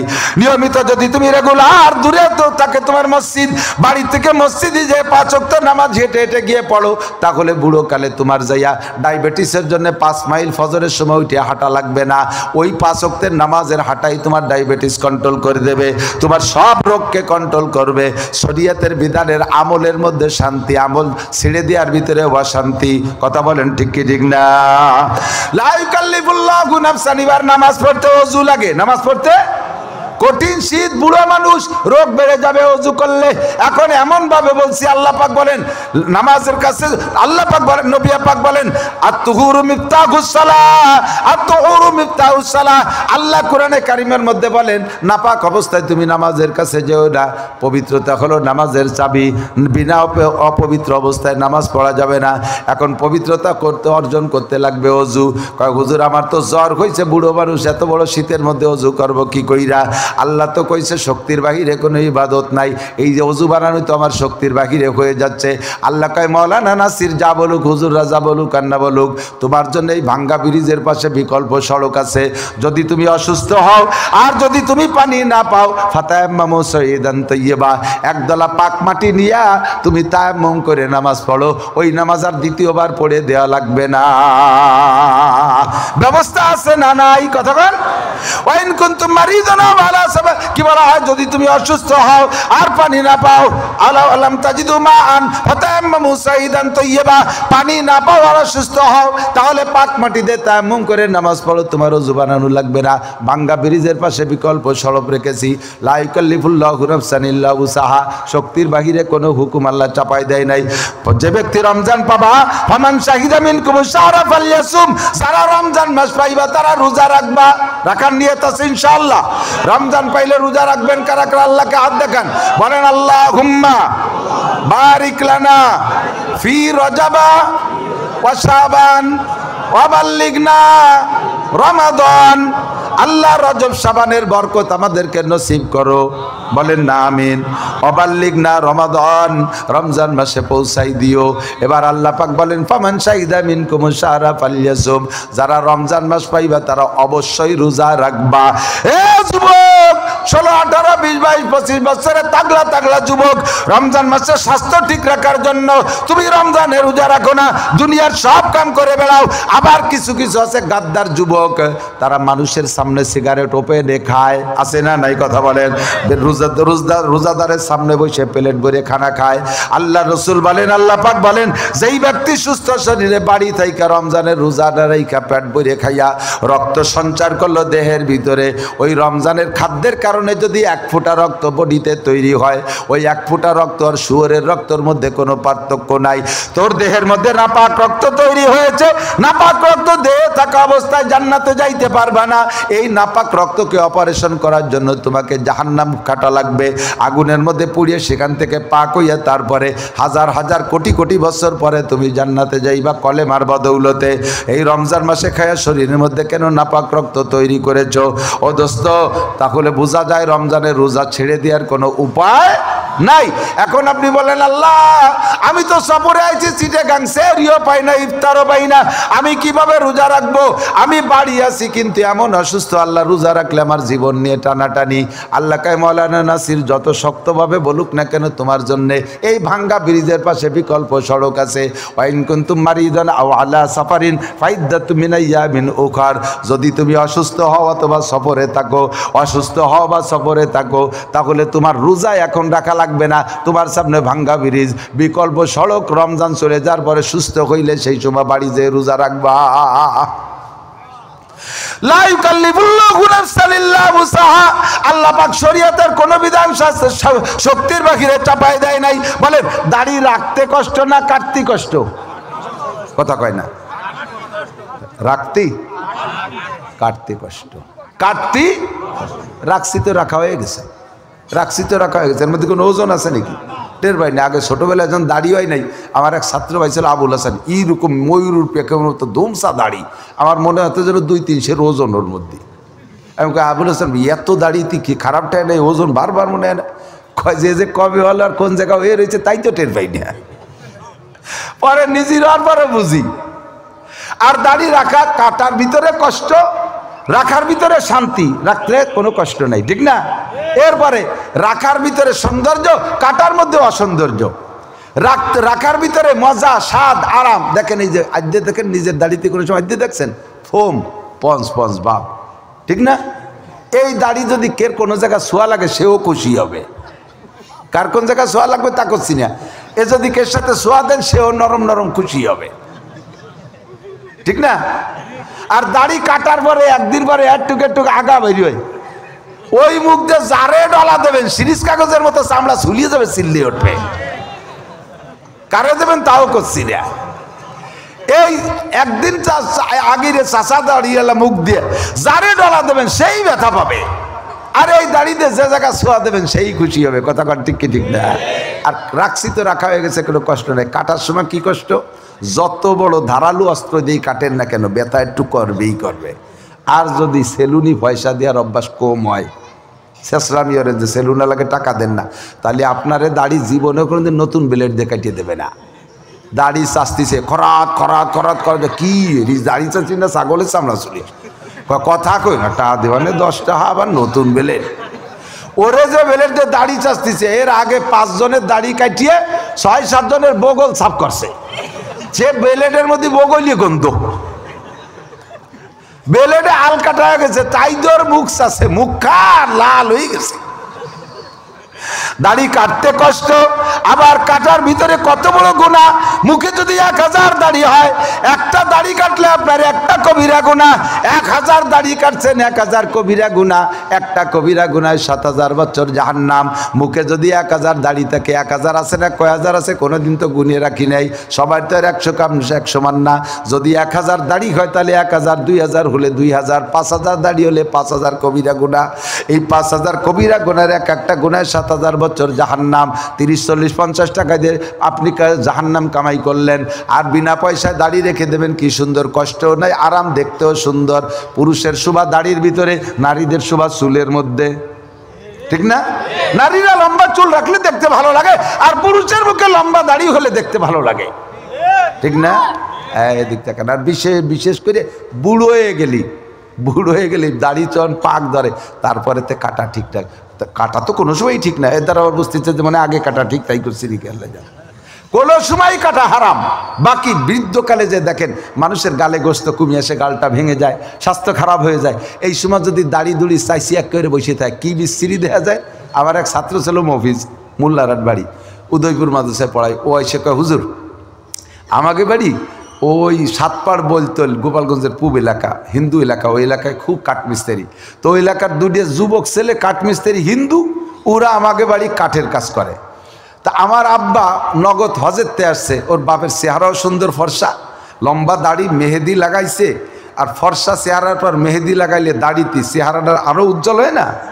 এরপরে এই গোলাপি কি বলা হয় গিয়ে কালারের একটা জুব্বা, সৌদিয়ান জুব্বা এ গায়ে, আর টুপি তো আছে, তার উপরে আবার লাল একটা নতুন রুমাইল দিয়া, আর সোনালি ফ্রেমের একটা চশমা। সব মিলেইয়া এমন লাগতেছে। ফজরের নামাজ পড়ে আমাদের বারান্দা, পশ্চিম পূর্ব পাশের বারান্দা, আলগা বারান্দা, আব্বা বারান্দায় লাল একটা মখমলের গায়ে যায় নামাজ বিছাইয়া একটা সুন্দর নতুন কোরআন শরীফ আনছে সৌদি আরবেতে, খুলিয়ে নিয়ে বসে পড়তেছে। ওই যুবক দুইজন উঠোনের পূর্ব পাশে, ওরা ওই কাঠের কাজ করতে করতে দুইজনের নজর পড়ছে আমার আব্বার দিকে। দুইজন কাঠমাট বাদ দিয়ে এক হাতে নিয়ান ধরা আর এক হাতে আতুর, এইভাবে দড়িয়ে বসে রয়েছে, আর ওই বুড়োর দিক সেই রয়েছে। বাড়ি বুড়িয়ে দেয় না, মানে কাজ চলতেছে না।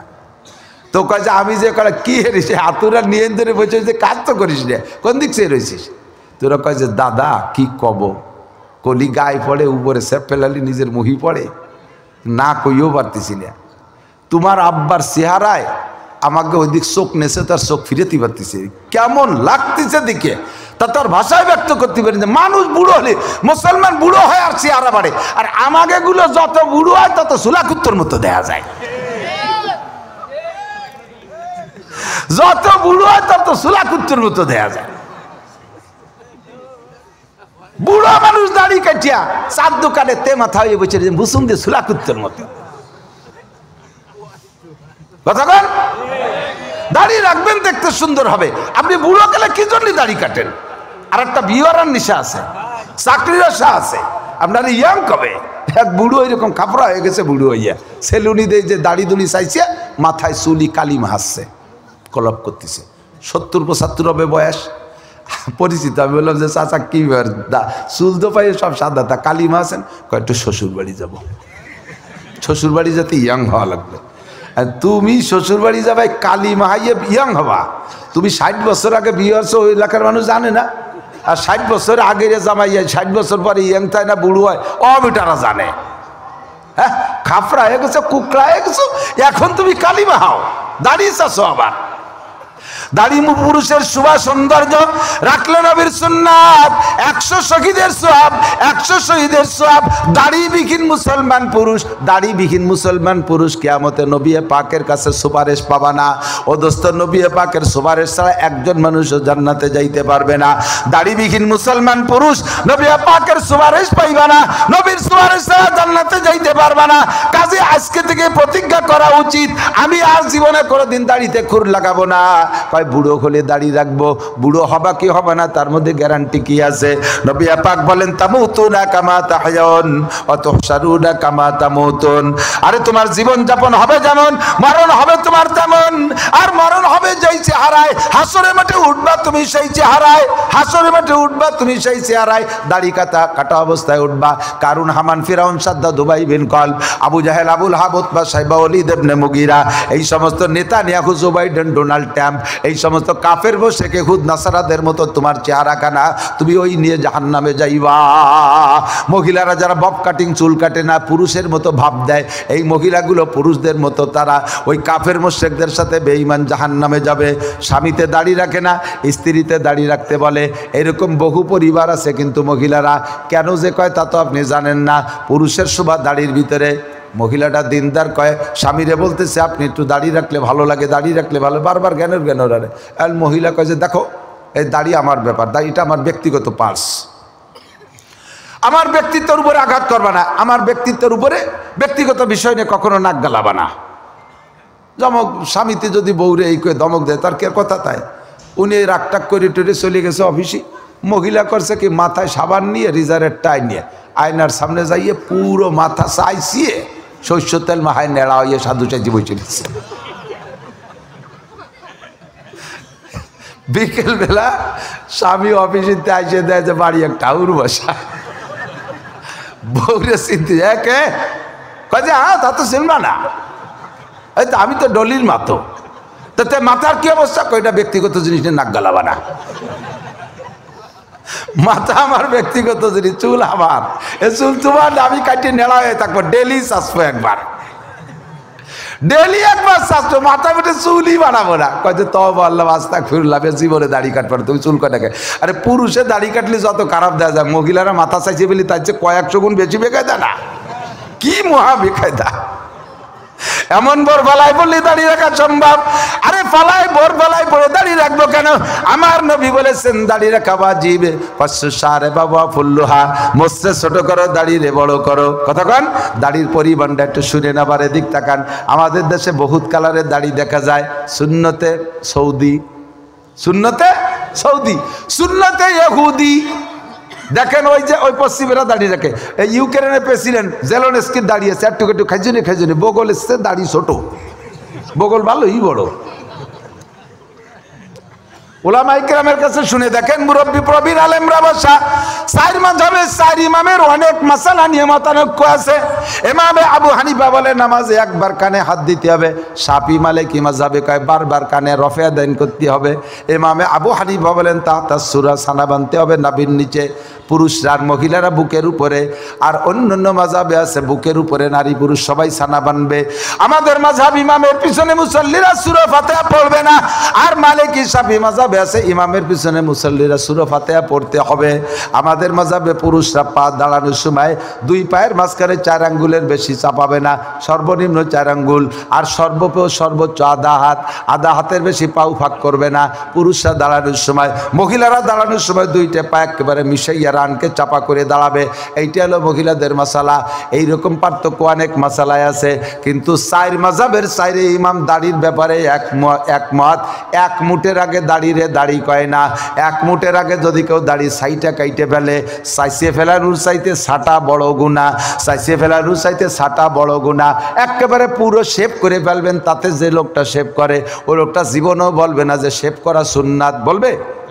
শেভ যে করে সে শেভ করার কবিরা গুনাই জানে, কবিরা গুনাহ জানে। আর গুনারে যে গুনাহ মনে করে একদিন তার তওবা করা সম্ভব হবে। গুনাহকে গুনাহ মনে করলে একদিন তার থেকে তওবা করতে পারবে। আর গুনারে যদি গুনাহ মনে না করে তার থেকে সে কোনোদিনও তওবা করবে না। সে তো মনে করবে যে এটা গুনাহ না, যে একটুক একটুক দাড়ি যা সুন্নত না, তারে যে সুন্নত মনে করে ওই বেসুন্নতের থেকে সে জীবনেও তওবা করবে না। আর যা সুন্নত না তারে সুন্নত মনে করা, শরীয়তকে পরিবর্তন করা, ওই লোকটার ভাগ্যে কোনোদিন তওবা নসিব হবে না। আহসানুল ফতোয়া 3য় খণ্ড বাবুল ইমামতের মধ্যে দেখবেন, আহসানুল ফতোয়া 3য় খণ্ড বাবুল ইমামতের মধ্যে লেখছে এই যে ইমাম সাহেব দাঁড়িয়ে খাটো খাটো করে পিছি করে সাইটিয়ে রাখে, এক মুঠ হওয়ার আগে কাইটে খাটো করে ফেলে, ওই ইমামের পিছনে নামাজ পড়া মাকরুহে তাহরিমি, ওই ইমামের পিছনে নামাজ পড়া মাকরুহে তাহরিমি। জুনায়েদ বাবুনগরী রহমাতুল্লাহ আলাইহি একটা বই লিখেছেন, একটা কিতাব লিখেছেন, দাড়ি কি শরঈ হাইসিয়াত, দাড়ি কি শরঈ হাইসিয়াত। ওর ভিতরে লেখছে কয়েকটা গুনাহ হলো, কয়েকটা গুনাহ হলো, একটা গুনার সহযোগী, খেয়াল করেন কয়েকটা গুনাহ। কওমে লুতের একটা স্বভাব ছিল, কওমে লুত আলাইহিস সালামের কওমের একটা স্বভাব ছিল, তারা ছিল সমকাম করতো কাদের সাথে? ইয়াং আমরুদ যুবকদের সাথে, ছেলেদের সাথে, একেবারে শিশু বাচ্চা না। আবার দাড়ি দুড়ি হয়ে গেলে তা আবার মেয়েদের মতো লাগে না, চেহারা সৌন্দর্য থাকে না। দাড়ি হওয়ার আগে 13, 14, 15 বছরের যুবকদের চেহারার ভিতরে একটা আকর্ষণ আছে। এই আকর্ষণে সেই সমস্ত যুবকদের প্রতি তারা আসক্ত ছিল, এদের সাথে সমকাম করত। এরপরে যখন ছেলেদের ওই চেহারাওয়ালা ছেলেদের দাড়ি গজায় যাইতো, তখন তাদের ভিতরে আকর্ষণ কমে যায়, বিদায় দাড়ি চাইছে, তারা দাড়ি চাইছে, তাদের এই আমরুদিটা ঠিক রাখতো। এই দাড়ি চাচা শুরু হয়েছে কওমে লুতের থেকে। এই জন্যই বলা হয় কওমে লুতের যে কারণে তাদেরকে ধ্বংস করছে সেটা হলো তাদের সমকাম। আর এই সমকামে সহযোগিতা করছে তিনটে জিনিসে। একটা হলো দাড়ি চাচা, আর একটা হলো টাকনু শুয়ে টাকনুর নিচে প্যান্ট পরিয়া মেয়েদের মতো সাজিয়ে থাকা। 2 নম্বর 3 নম্বর হলো গান বাজনা গাইয়ে গিয়ে কোমর দুলাই গান বাজনা করা। এই 3টে কাম হলো সমকামকে সহযোগিতা করা। কাজেই বলা হয়েছে সমকাম করা যেমন গুনাহ, দাড়ি চাচা তেমন গুনাহ, টাকনু শুয়ে প্যান্ট পরা তেমন গুনাহ, গান বাজনা গা তেমন গুনাহ। ওই একই পরিমাণ শাস্তি তার জন্য বরাদ্দ। ও মুসলমান, দাড়ি আর কাইটেন না, কিয়ামতে নবী পাকের কাছে সুপারিশ পাবেন না। আল্লাহ তাআলা হেফাজত করুক। দাড়ি রাখার মধ্যে শান্তি, কাটার মধ্যে অশান্তি। রাখতে পয়সা লাগে না, কাটতে পয়সা লাগে। কতক্ষণ প্রত্যেকটা সুন্নতের যেদিকে তাকাবেন, বলতে গেলে রাত কেটে যাবে, 2-1টা না বলেও পারছি না। মেশক, দাঁত পরিষ্কার করার জন্য আপনারা বিরাজ ব্যবহার করেন তো? 90% মানুষ বিরাজ ব্যবহার করে, 90 ভাগ। 10% মানুষের কাছে মেশক আছে। এখনই মেশক খুঁজলে কয়জনের কাছে পাওয়া যাবে আল্লাহ জানে। হ্যাঁ আছে? প্রত্যেক উলামায়ে কিরামের পকেটে মেশক থাকতে হবে, প্রত্যেক মুসলমানের পকেটে মেশক থাকতে হবে। অত বড় একটা মেশাক পকেটের মধ্যে তুলি কি একটা আলা জ্বালাঠায়, তো এত বড় একটা মোবাইল ডুইতো তাতে আলা জ্বালাঠায় না? এক কান মেশাক রাখবা, তুমি যদি 12-14 কান মেশাক এক প্যাকেটের মধ্যে ভরে সিগারেট বানায় ডুই থুইছো, সিগারেট একটা মেশাকের মতো না। গোল্ড আরো বড় বড় মোটা মোটা সিগারেট দিয়ে প্যাকেট ভরে তুমি তোমার পকেটের মধ্যে রেখেছো। তোমার সিগারেটের প্যাকেটে পকেটে জায়গা পায়, তোমার মোবাইলে পকেটে জায়গা পায়, একটু টিস্যু পেপার একখান মেশকে কেন জায়গা পায় না? একটু টিস্যু পেপার একটা মেশকে কেন জায়গা পায় না? ভালো করে জেনে নেন, 1 কোটি টাকা দামের যদি কোনো মেশক হয় আর 1 লাখ টাকা দামের যদি কোনো পেস্ট পাউডার হয়, এই কোটি টাকার বিরাজ দিয়া লাখ টাকার পেস্ট পাউডার দিয়ে জীবন ভরে দাঁত মাজলিও একটা নেকিও আপনি পাবেন না, একটা নেকিও আপনি পাবেন না। অথচ গাছের থেকে একটা ডাল কাইটে আইনা মেশকের সাইজ বানাইয়া সুন্নতি তরিকার ডান থেকে বাম দিকে একবার মেশক করলে আপনার দাঁত মাজাও হবে, আপনার মেশক সুন্নত হবে। আর সুন্নতের নিয়ত করে আমল করলে 100 শহীদের সওয়াব পাইবেন। নারী আর পুরুষ সবাই বিরাজ করেন, আমি বিরাজের থেকে টাকাই না। আপনার দাঁতের স্বাস্থ্যের জন্য বিরাজ লাগে, আপনি বিরাজ ব্যবহার করেন, কিন্তু দৈনন্দিন 5 ওয়াক্ত নামাজে মেশকের আমলটা শুরু করে দেন। নবী পাক বলেন, যেই লোকটা মেশক করে ওযু বাড়াইয়া নামাজ পড়লো, 1 ওয়াক্ত নামাজের বিনিময়ে তাকে 70 ওয়াক্ত নামাজ দেয়া হবে। 1 ওয়াক্ত ফজর পড়বেন, 70 ওয়াক্ত ফজরের নেকি। 1 ওয়াক্ত যোহর পড়বেন, 70 ওয়াক্ত যোহরের নেকি। 1 ওয়াক্ত আসর পড়বেন, 70 ওয়াক্ত আসরের নেকি পাইবেন। আপনি দেখেন বিনা পয়সায় কত নেকি পাচ্ছেন। পাশাপাশি হুজুর বলেন, যেই লোকটা রেগুলার আমার দিক যেই লোকটা রেগুলার মেশক করে ওযু বাড়ায় নামাজ পড়বে, ওই লোকটার মরণের সময়, খেয়াল করে না, ওই লোকটার মরণের সময় কলেমা নসিব হবেই হবে। বলবেন না সুবহানাল্লাহ? আর মরণের সময় কলেমা নসিব হইলে লাভ কি? হুজুর বলেন, মান কানা আখিরু কালামিহি লা ইলাহা ইল্লাল্লাহ লা ইলাহা ইল্লাল্লাহ ফাদাখালাল জান্নাহ। যেই লোকটার জীবনের শেষ কলেমা হবে লা ইলাহা ইল্লাল্লাহ, ওই লোকটা যেন জান্নাতে চলিয়াই গেল। মরার যে দেরি, জান্নাতে যাইতে তার দেরি নাই। শর্ত হলো পুরো লা ইলাহা ইল্লাল্লাহ। একটু জিকির শিখে দিয়ে দিকেছেন, কলেমা হইতে হবে লা ইলাহা ইল্লাল্লাহ। আমরা বক্তারা স্টেজে আপনাদের সাথে যখন কলেমার মশক করি, কলেমারে 2 ভাগ করে নেই। বক্তারা কয় লা ইলাহা, শ্রোতারা ইল্লাল্লাহতে শুরু করে, শ্রোতারা লা ইলাহা কয় না। আবার বক্তাও ইল্লাল্লাহ কয় না। আজও শুনলাম, আমি ভাবছি যে আব্দুল সামাদ সাহেবরে বলি দেবো, এটা ওনার মূর্খতা না, ওনার অজানাতা না, বেখিয়ালে এরকম করে ফেলতেছে। 90% বক্তাই ভুল করে, স্টেজে জিকির করে লা ইলাহা, উনি লা ইলাহা কয়ে থামিয়ে যায়, শ্রোতারা ইল্লাল্লাহ কয়। খেয়াল করেন, আরো ভালো করে খেয়াল করেন। আলেম ওলামা যারা ভবিষ্যতে বক্তা বা ছাত্ররা খেয়াল করো, লা ইলাহা মানে কোন ইলাহ নাই, কোন মাবুদ নাই মানে আল্লাহ নাই। কোন মাবুদ নাই মানে কি? আল্লাহ নাই। যখন বলবেন ইল্লাল্লাহ, তখন 33 কোটি দেবদেবী বাদ যাবে, থাকবে শুধু আল্লাহ। ইল্লাল্লাহ হলো কলেমার আসল অংশ। কতক্ষণ তো বক্তা কি কইছে? লা ইলাহা কয়ে থামিয়ে গেছে, উনি ফাঁকে চা খাচ্ছে। আর শ্রোতারা ইল্লাল্লাহ কয়। উনি ইল্লাল্লাহ বলার আগে যদি চা খাইতে যাইয়ে মরিয়ে যায়, তাহলে বিনা হিসাবে জাহান্নামী, কারণ মরার সময় উনি আল্লাহকে অস্বীকার করে মরছে। চিন্তা করছেন? আমি আলেমদের না জানা জাহালাত আর মূর্খতার কথা বলছি না, এটা বেখিয়ালে এরকম অন্যায় করে যাচ্ছি। যেমন আলেম উলামা আজকেও কোন মাগরিবই তো হবে মনে হয়, মাগরিবের নামাজ পড়ছি যেই মসজিদে নড়াইল, কিরাত সুন্দর, মনে হলো যেন ছেলেটা জানে, ভালো আলেমই হবে। কিরাত পড়ছে, আবার গার মধ্যে গীত গীত করতেছে। কিরাত পড়ছে, প্রথম রেখাতে পড়ছে আড়াইতাল্লাজি, শেষের রেখাতে পড়ছে সূরা নাস। বলবে যে নামাজ হয়নি? 100% নামাজ হয়ে গেছে, 100% নামাজ হয়েছে, চুল পরিমাণ ক্ষতি হয়ে যায়। কিন্তু কিরাতের একটা তরতিব আছে, ওলামাই কিরাম খেয়াল করবেন। এসে গেছে যখন কইয়ে যাই, সব দিন সব কথা আসে না, বলবো? কিরাতের একটা তরতিব আছে। আলেমরা বলেন, কুরআন শরীফের তফসির দেখবেন যে একটা আয়াতের তফসিরের পরে পরের যে আয়াতটা আসতেছে, এই দুইটার মাঝখানে লিখে দেয় রপ্তে আয়াত। ওই আয়াতের পরে কোরআন শরীফের এই আয়াতটা কেন লাগানো হয়েছে, এই দুইটার মধ্যে মিল কি? আগের সূরার পরে এই সূরাটা, সূরা বাকারার পরে আল ইমরান কেন? এই রপ্তে সূরা, ওইটার পরে এটা না দিয়ে সূরা নিসা দিত, আল ইমরান দিল কেন? এই কেনটা লেখা আছে এরকম রপ্তে সূরা। মুফাসসিরিনে কিরাম, সাহাবায়ে কিরাম বড়রা বসে এইভাবে দেখে শুনে কোরআন শরীফ 30 পারা যেভাবে আসছে পড়েন আপনারা, হুজুর আলাইহিস সালাম তো এভাবে সাজায় রেখে যায় নেই। সাহাবায়ে কিরাম সুন্দর করে বসে সাজাইছে তার আয়াতের অবতরণের দিক দিয়ে, তরজমার দিক লক্ষ্য করে, শানে নুজুল দেখে, ইত্যাদি দেখে সাজাইছে। ফালাক আর নাস এই দুটো সূরা জিবরিল আলাইহিস সালাম হুজুরের কাছে স্বপ্নে যোগে পৌঁছাইছে, ডাইরেক্ট না। ফালাক আর নাস হুজুরকে জাদু করছে লবিদ ইবনে আসাম। এই জাদু কাটার জন্য 2 সূরার মধ্যে 11 আয়াত, নাসে 6 আয়াত, ফালাকে 5 আয়াত। হুজুরের নামে জাদু করছে, একটা মানে চুলের ভিতরে 11টা গিরে দিয়ে মন্তর করে, এরপরে একটা ইন্দারা কূপের ভিতরে খেজুরের খোসার ভিতরে পেঁচাইয়া, একটা ইন্দারা কূপের তলদেশে যাইয়া একটা পাথরের পর রেখে আরেকটা পাথর দিয়ে চাপা দিয়ে তুইছে। 30 দিনের ভিতরে হুজুর প্রায় মরে বাপ পাগল হয়ে গেছে, হুজুরের হুশ নাই। ওই অবস্থায় হুজুর অজ্ঞান হয়ে বেহুশ হয়ে ঘুমাই রয়েছে। ঘুমের মধ্যে জিবরাইল এসে কয়, হুজুর লবিদ ইবনে আসাম আপনাকে জাদু করছে, অমুক কূপের ভিতরে যে দেখেন 11টা গিরে দিয়ে এভাবে তাবিজ করা আছে, একটা সাহাবাদের ডুবইয়া ওই পাথরটা সহ উঠে নিয়ে আসেন, আর ওই গিরে 11টা খুলবেন আর 11টা আয়াত পড়বেন, তাহলে আপনার জাদু কেটে যাবে।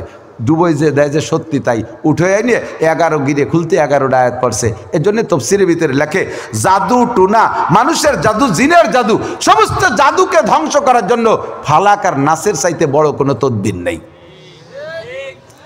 এই ফালাক আর নাস এক জায়গা নাজিল হয়েছে, একই রাত্রে নাজিল হয়েছে, একই স্বপ্নে পাইছে হুজুর। তাহলে প্রথম রেখাতে ফালাক পড়লে দ্বিতীয় রেখাতে নাস, দ্বিতীয় রেখাতে নাস পড়তে হলে প্রথম রেখাতে ফালাক বলেন। অনেকে বলে যে ফালাক আর নাস 2 সূরা মিলে 1 সূরা, সে জায়গা প্রথম রেখাতে পড়লো আরাইতাল্লাজি, শেষের রেখাতে পড়লো নাস, মাঝখানে ফালাক আর নাসের যে সম্পর্ক, এটা তো আমি বুঝতেছি। আমার মনের মধ্যে এত খারাপ লাগতেছে যে কেন এভাবে বাংটা করে ফেললো। দুটোরে এক জায়গা পড়লে দুটো মিলে একটা বিষয়ের আলোচনা কমপ্লিট হয়। আমি কি মনে হয় খালি বাড়ি অপ্রয়োজনীয় কিছু কই ফেলতেছি নাকি তা আল্লাহ জানে। আপনাকে মনে হয় প্রয়োজন না এগুলো, তা কি না কি আমি তো বুঝতেছি না। প্রথম রেখাতে পড়ছে ওয়াইলুল্লি, দ্বিতীয় রেখাতে পড়ছে আলাম তারা। শুনেই আমার পরাণ কাঁপতেছে। নামাজ তো হয়ে গেছে, একটু আর চুল পরিমাণ ক্ষতি হয়নি, মানে যাররা পরিমাণও ক্ষতি হয়নি, কিন্তু যারা তর্জমা বোঝে তাদের মধ্যে এটা খারাপ লাগে। এদিক তাকান, আলাম তারা সূরার তর্জমা কি? আলাম তারা কাইফা ফাআলা রাব্বুকা বিআসহাবিল ফিল। হে নবী, আপনি কি দেখেন নাই হস্তি বাহিনীর সাথে আমি কি আচরণ করেছি?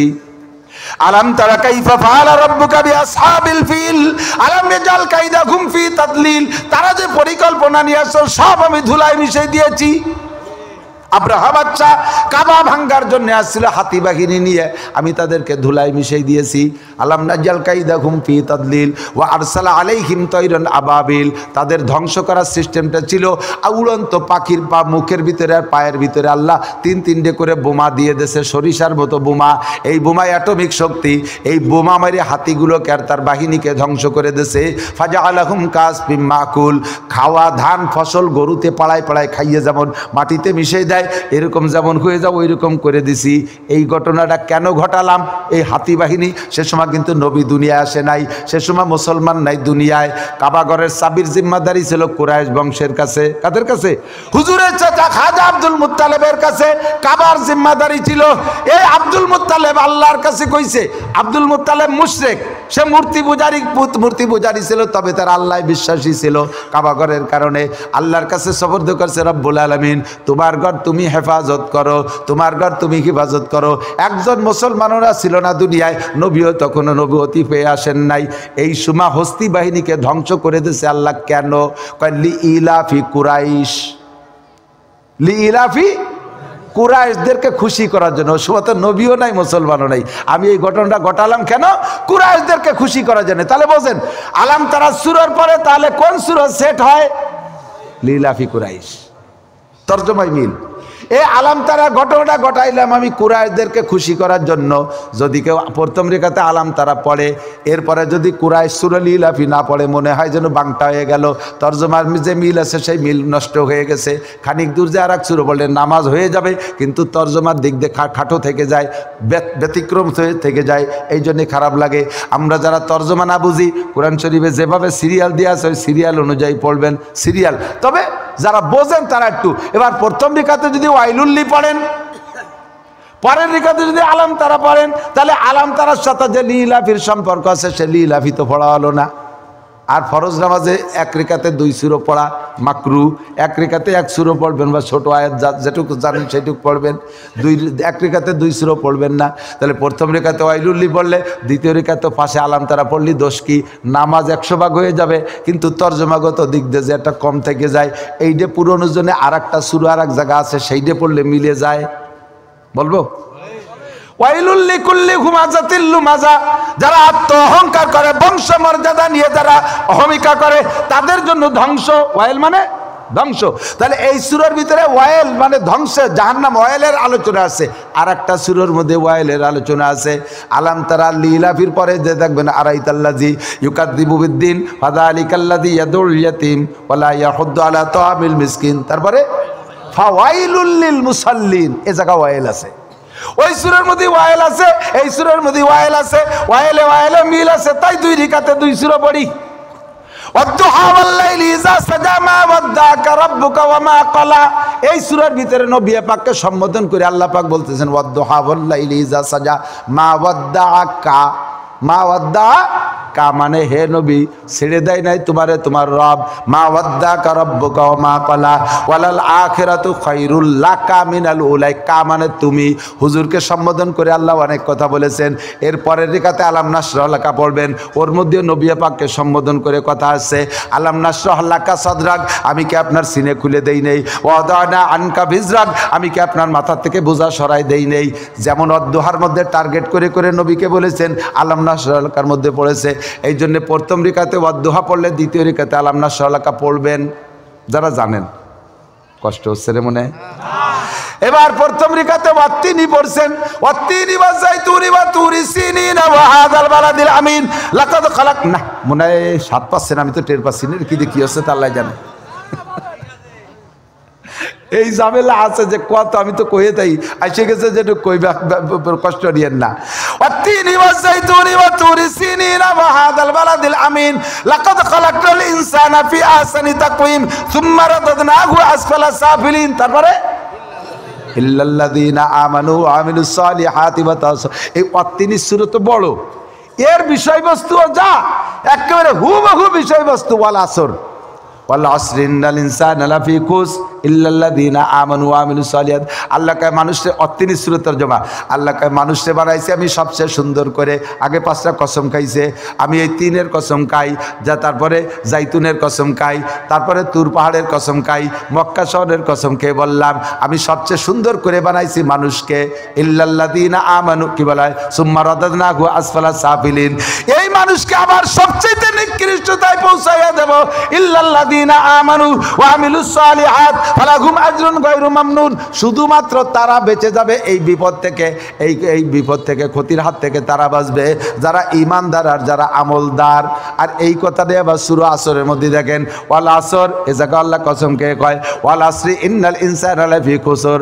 আমি সময়ের কসম খেয়ে বলি সমস্ত মানুষ ক্ষতির ভিতরে। ইল্লাল্লাযীনা আমানু ওয়া আমিলুস সালিহাত। কাজেই প্রথম রেখাতে 3 পড়লে শেষের দ্বিতীয় রেখাতে আসর পড়বেন। তর্জমার দিক দিয়ে সুন্দর একটা মিল। বুঝতে পারছি নি? একটু আলেমুল আমাকে কি একটু উপকার হয়েছে কোথায়?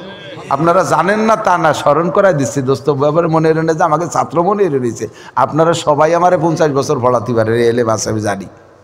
আর একটা কথা না কয়ে পারতেছি না, কব সূরা ফাতিহা পড়বেন কিভাবে? সূরা ফাতিহা 7 আয়াত, 7 আয়াতে পড়ে পড়ে নিশেষ ছাড়ি দেবেন। প্রত্যেক এক এক আয়াত পড়ে নিশেষ ছাড়ি দেবেন। একে নিশেষে বলা দললি নিজে ঠেকবেন না। আলহামদুলিল্লাহ রাব্বিল আলামিন রহমানির রহিম মালিকি ইয়াউমিদ্দিন ইয়াকা না'বুদু ওয়া ইয়াকা নাস্তাঈন ইহদিনাস সিরাতাল মুস্তাকিম সিরাতাল লাযিনা হঠাৎ দলিন ওয়ালা দলিন না, হঠাৎ দলিন কইছে তা টেরি।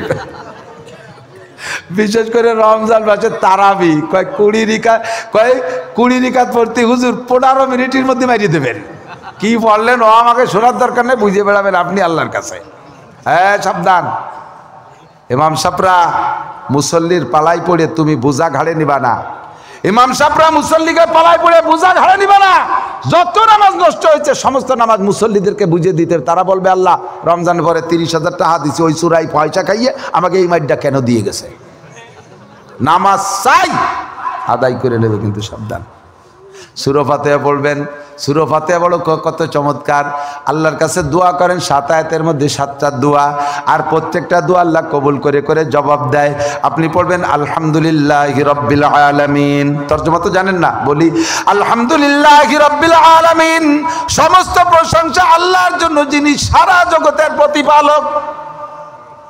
একথা সত্যি না মিথ্যা? বলার সাথে সাথে আল্লাহ কি কয় জানেন? আপনি পড়ে ছেড়ে দেওয়ার পরে আল্লাহ বলেন হামিদানি আব্দি, ওহ চমৎকার, আমার বান্দা আমার উপযুক্ত প্রশংসা করেছে। আপনি বললে আল্লাহ এই কথাটা বলে। আর রহমানির রহিম, আমি বলছি আর রহমান তুমি বলো পরম দয়াবান, আর রহিম পরম মেহেরবান। বলার পরে আল্লাহ খুশি হয়ে কয় আতনা লাইয়া আব্দি, আমার যেমন প্রশংসা করার দরকার আমার বন্ধু তা করেছে। আপনি বলার পরে আল্লাহ এই কথাটা কয় মালিক ইয়াউমিদ্দিন। বলার পরে কি বলছেন? মালিক ইয়াউমিদ্দিন, বিচার দিনের মালিক তুমি আল্লাহ। কথা কন। বলার পরে আল্লাহ পাক বলে সাদাকা আব্দি, বান্দা ঠিকই বলেছিস। ওদিন তোকে ডক্টর ইউনূস রে কোনো কাজে লাগবে না, তোদের হাইকোর্টের বিচারপতির কোনো বার্তা থাকবে না। বিচার দিনের মালিক আমি আল্লাহ, মালিক ইয়াউমিদ্দিন। বলার পরে আল্লাহ পাক রব্বুল আলামিন আবার জবাব দেয় সাদাকা আব্দি, আমার বান্দা সত্য কথা বলেছে। এরপরে 4 নম্বর আয়াত, ইয়াকা নাবুদু ওয়া ইয়াকা নাস্তাঈন। আল্লাহ তোমারই ইবাদত করি অর্ধেক, ওয়া ইয়াকা নাস্তাঈন, তোমার কাছে সাহায্য চাই। এই আয়াতটার ভিতরে 2 দিক, অর্ধেক হলো আল্লাহর আর অর্ধেক বান্দার। আল্লাহর ইবাদত করি বললাম, আর আমি সাহায্য চাইটুক আমার। বলার পরে আল্লাহ জব দেয় কি করে শুনে নাজিব হবেন। আল্লাহ কয় হাজা বাইনি ওয়া বাইনা আব্দি, এই আয়াতটা আমার আর আমার বান্দার মধ্যে 2 ভাগে ভাগ হয়ে গেছে। ওয়ালি আব্দি মা সাআলা, আমারটুক আমি পাইছি, আমার বান্দা যা চাইলো তারে আমি এক্ষুনি দিয়ে দিলাম। ওয়ালি আব্দি মা সাআলা, আল্লাহ তোমার কাছে ইয়াকা নাবুদু ওয়া ইয়াকা নাস্তাঈন, সাহায্য চাই, সাহায্য চাই। এটা হলো সাধারণ সাহায্য, কোনো নাম কই নেই। এরপরে বললাম যে আল্লাহ সাহায্য তো সাধারণ সাহায্য সবই দিচ্ছ, আমার একটা সাহায্য আমি বলবো, আমার একটু মনে কইতেছে কব। বাংলাদেশে আমরা দেশে তো দুনিয়ার মত আর পথের অভাব নাই, কত ভ্যারাইটি দল। কতক্ষণ আমলিগ, বিএনপি, জামাত, জাতীয় পার্টি, ৮৮, চন্দ্রপাড়া, মানিকগঞ্জ, সুরেশ্বর, বজেশ্বর, ইনায়তপুর, বাহাদুরপুর, শরীয়তপুর, মাদারীপুর, ফরিদপুর, তবলিগ, সরমুনাই, ইত্তেহাদি, ওয়াজাহাতি, হিজবুত তাওহীদ, কাদিয়ানী, এ যে কত দল। যে দলই মাইক ধরে সেই দলটাই সঠিক মনে হয়। আমি তো বুঝে উঠতে পারতেছি না যে কোন দল সঠিক। কাজে ইহদিনাস সিরাতাল মুস্তাকিম, আমারে সঠিক পথ যেটা সেইটা দেখায় দাও। বলার সাথে সাথে কয় ওয়ালি আব্দি মা সাআলা, ঠিক আছে বান্দা তোরে সঠিক পথ দেখানোর দায়িত্ব আমি নিলাম। আল্লাহ জবাব দিয়ে দেয়। এরপরে বললাম আল্লাহ সঠিক পথের ব্যাপারে আমার একটু দাবি আছে, আমি বলবো। আরে আপনার কাছে কইছি নাকি? আল্লাহ রে করছি আর কি। আল্লাহ একটা পথ আমার পছন্দ হয় বলবো। আল্লাহ কয় বলো কোন পথ? কয় সিরাতাল্লাযীনা আনআমতা আলাইহিম, যেই রাস্তায় চলার কারণে এক দলরে তুমি পুরস্কার দিয়েছো, নবী রাসূলদেরকে পুরস্কার দিয়েছো, সাহাবায়ে কিরামদেরকে পুরস্কৃত করেছো, ওই রাস্তাটা আমার পছন্দ হয়, ওই রাস্তায় চালাও। তবে আল্লাহর একটা রাস্তার কথা তোমারে বলে দেই, ওই রাস্তায় যেন আমি ভুলিও না যাই, আমার তুমি হাত ধরে টাকায় রাখবা। গায়রিল মাগদুবি আলাইহিম ওয়ালাদ দাল্লিন, পথভ্রষ্ট গুমরা যারা পথভ্রষ্ট গুমরা, ইহুদা আর নাসারা, এই 2 দলের রাস্তায় আমারে চালাবা না। এই বলার পরে কয় ওয়ালি আব্দি মা সাআলা, তুমি যা চাইছো দিলাম। বলার পরে আপনি যখন বলবেন আমিন, আল্লাহ কবুল করো, আপনার সাথে ফেরেশতারা আছে, তারাও কয় আমিন। সঙ্গে সঙ্গে আল্লাহ পাক কবুল করে নেয়। এবার আমি যা বুঝাইতে চাইছি সেটা হলো, প্রত্যেক এক একটা আয়াতের পরে আল্লাহ একটা জবাব দিয়েছে, দেখছে না? আল্লাহ একটা জবাব, এক নিঃশেষে যদি সব আয়াত পড়ি ফেলেন, আল্লাহ তো ফাঁকে জব দিয়ে সুযোগই পাচ্ছে না। তুই যে চালি তা আমি দেবো, তো দেবো কাটে, তুই তো যে ফাঁকি দিলি না। জোরে যদি পড়েন বা আস্তে যদি পড়েন, সূরা ফাতিহা আজকে থেকে নিঃশ্বাস ছেড়ে ছেড়ে একাকার করে পড়বো। আল্লাহ পাকের কবুলিয়াত আমি সূরা ফাতিহার মধ্যে নেব। রাজি আছি ইনশাআল্লাহ? আল্লাহ কবুল করুক, বলেন আমিন। আলিফ লাম মিম পড়ছি যা, তা একটু না কইলে আবার একদল কবে যায় কওমি হুজুররা শুধু আয়াত পড়ে, সৌজন্যমূলক তর্জমা পারে না। পারি না পারি, আমার সামনে ক্লাসে আসিস। আমি ওয়াজালো এখানে ইচ্ছে করে কিছুই বলি নাই, কোনোটা কি বলবো কোনো ফিকির আমি করি নাই। বসার পরে এই এলাকার প্রয়োজন যেটা আল্লাহ সেইটি আমার মাথার মধ্যে দেয়, আর আমি তাই কই। যা আয়াত পড়ছি সেদিকে প্রয়োজন হয়তো মনে করে নাই আল্লাহ, এই জন্য এদিক নিয়ে আসে। যা বলছি আপনাদের একান্ত কি অপ্রয়োজনীয় কথা বলছি নাকি? অপ্রয়োজনীয় বলছি? যে কথা বলছি আল্লাহ আমল করার তৌফিক দান করুক। তারপরে তরজমা বলি, আমার দিক তাকান। আলিফ লাম মিম পড়বেন একবার, বলেন আলিফ লাম মিম। আল্লাহর কসম, পড়নেওয়ালার আমল নামায় 90 নেকি লেখা হয়ে গেছে। যারা বলে কোরআন শরীফের আয়াত তরজমা না বুঝে পড়লে নেকি হবে না, আল্লাহু আকবার, তাদেরকে একটু সামনে বসায় চোখে আঙ্গুল দিয়ে ধরাই দিতে চাই, কিন্তু সেগুলো তো সামনে আসে না। আমাদের ভারতের সাদ সাহেবের তবলিগ পার্টি, তারা ওই কথায় একমত হইছে যে কোরআন শরীফ তরজমা না বুঝে পড়লে নেকি হয় না। নবী কয় মান করা হারফাম মিন কিতাবিল্লাহ ফালাহু হাসানাতুন ওয়াল হাসানাতু বিআশরি আমসালিহা। যে ব্যক্তি কোরআন শরীফ থেকে একটা অক্ষর পড়ে, আল্লাহ পাক তাকে 10টা নেকি দান করে। একটা অক্ষরের কোনো তরজমা হয় নাকি?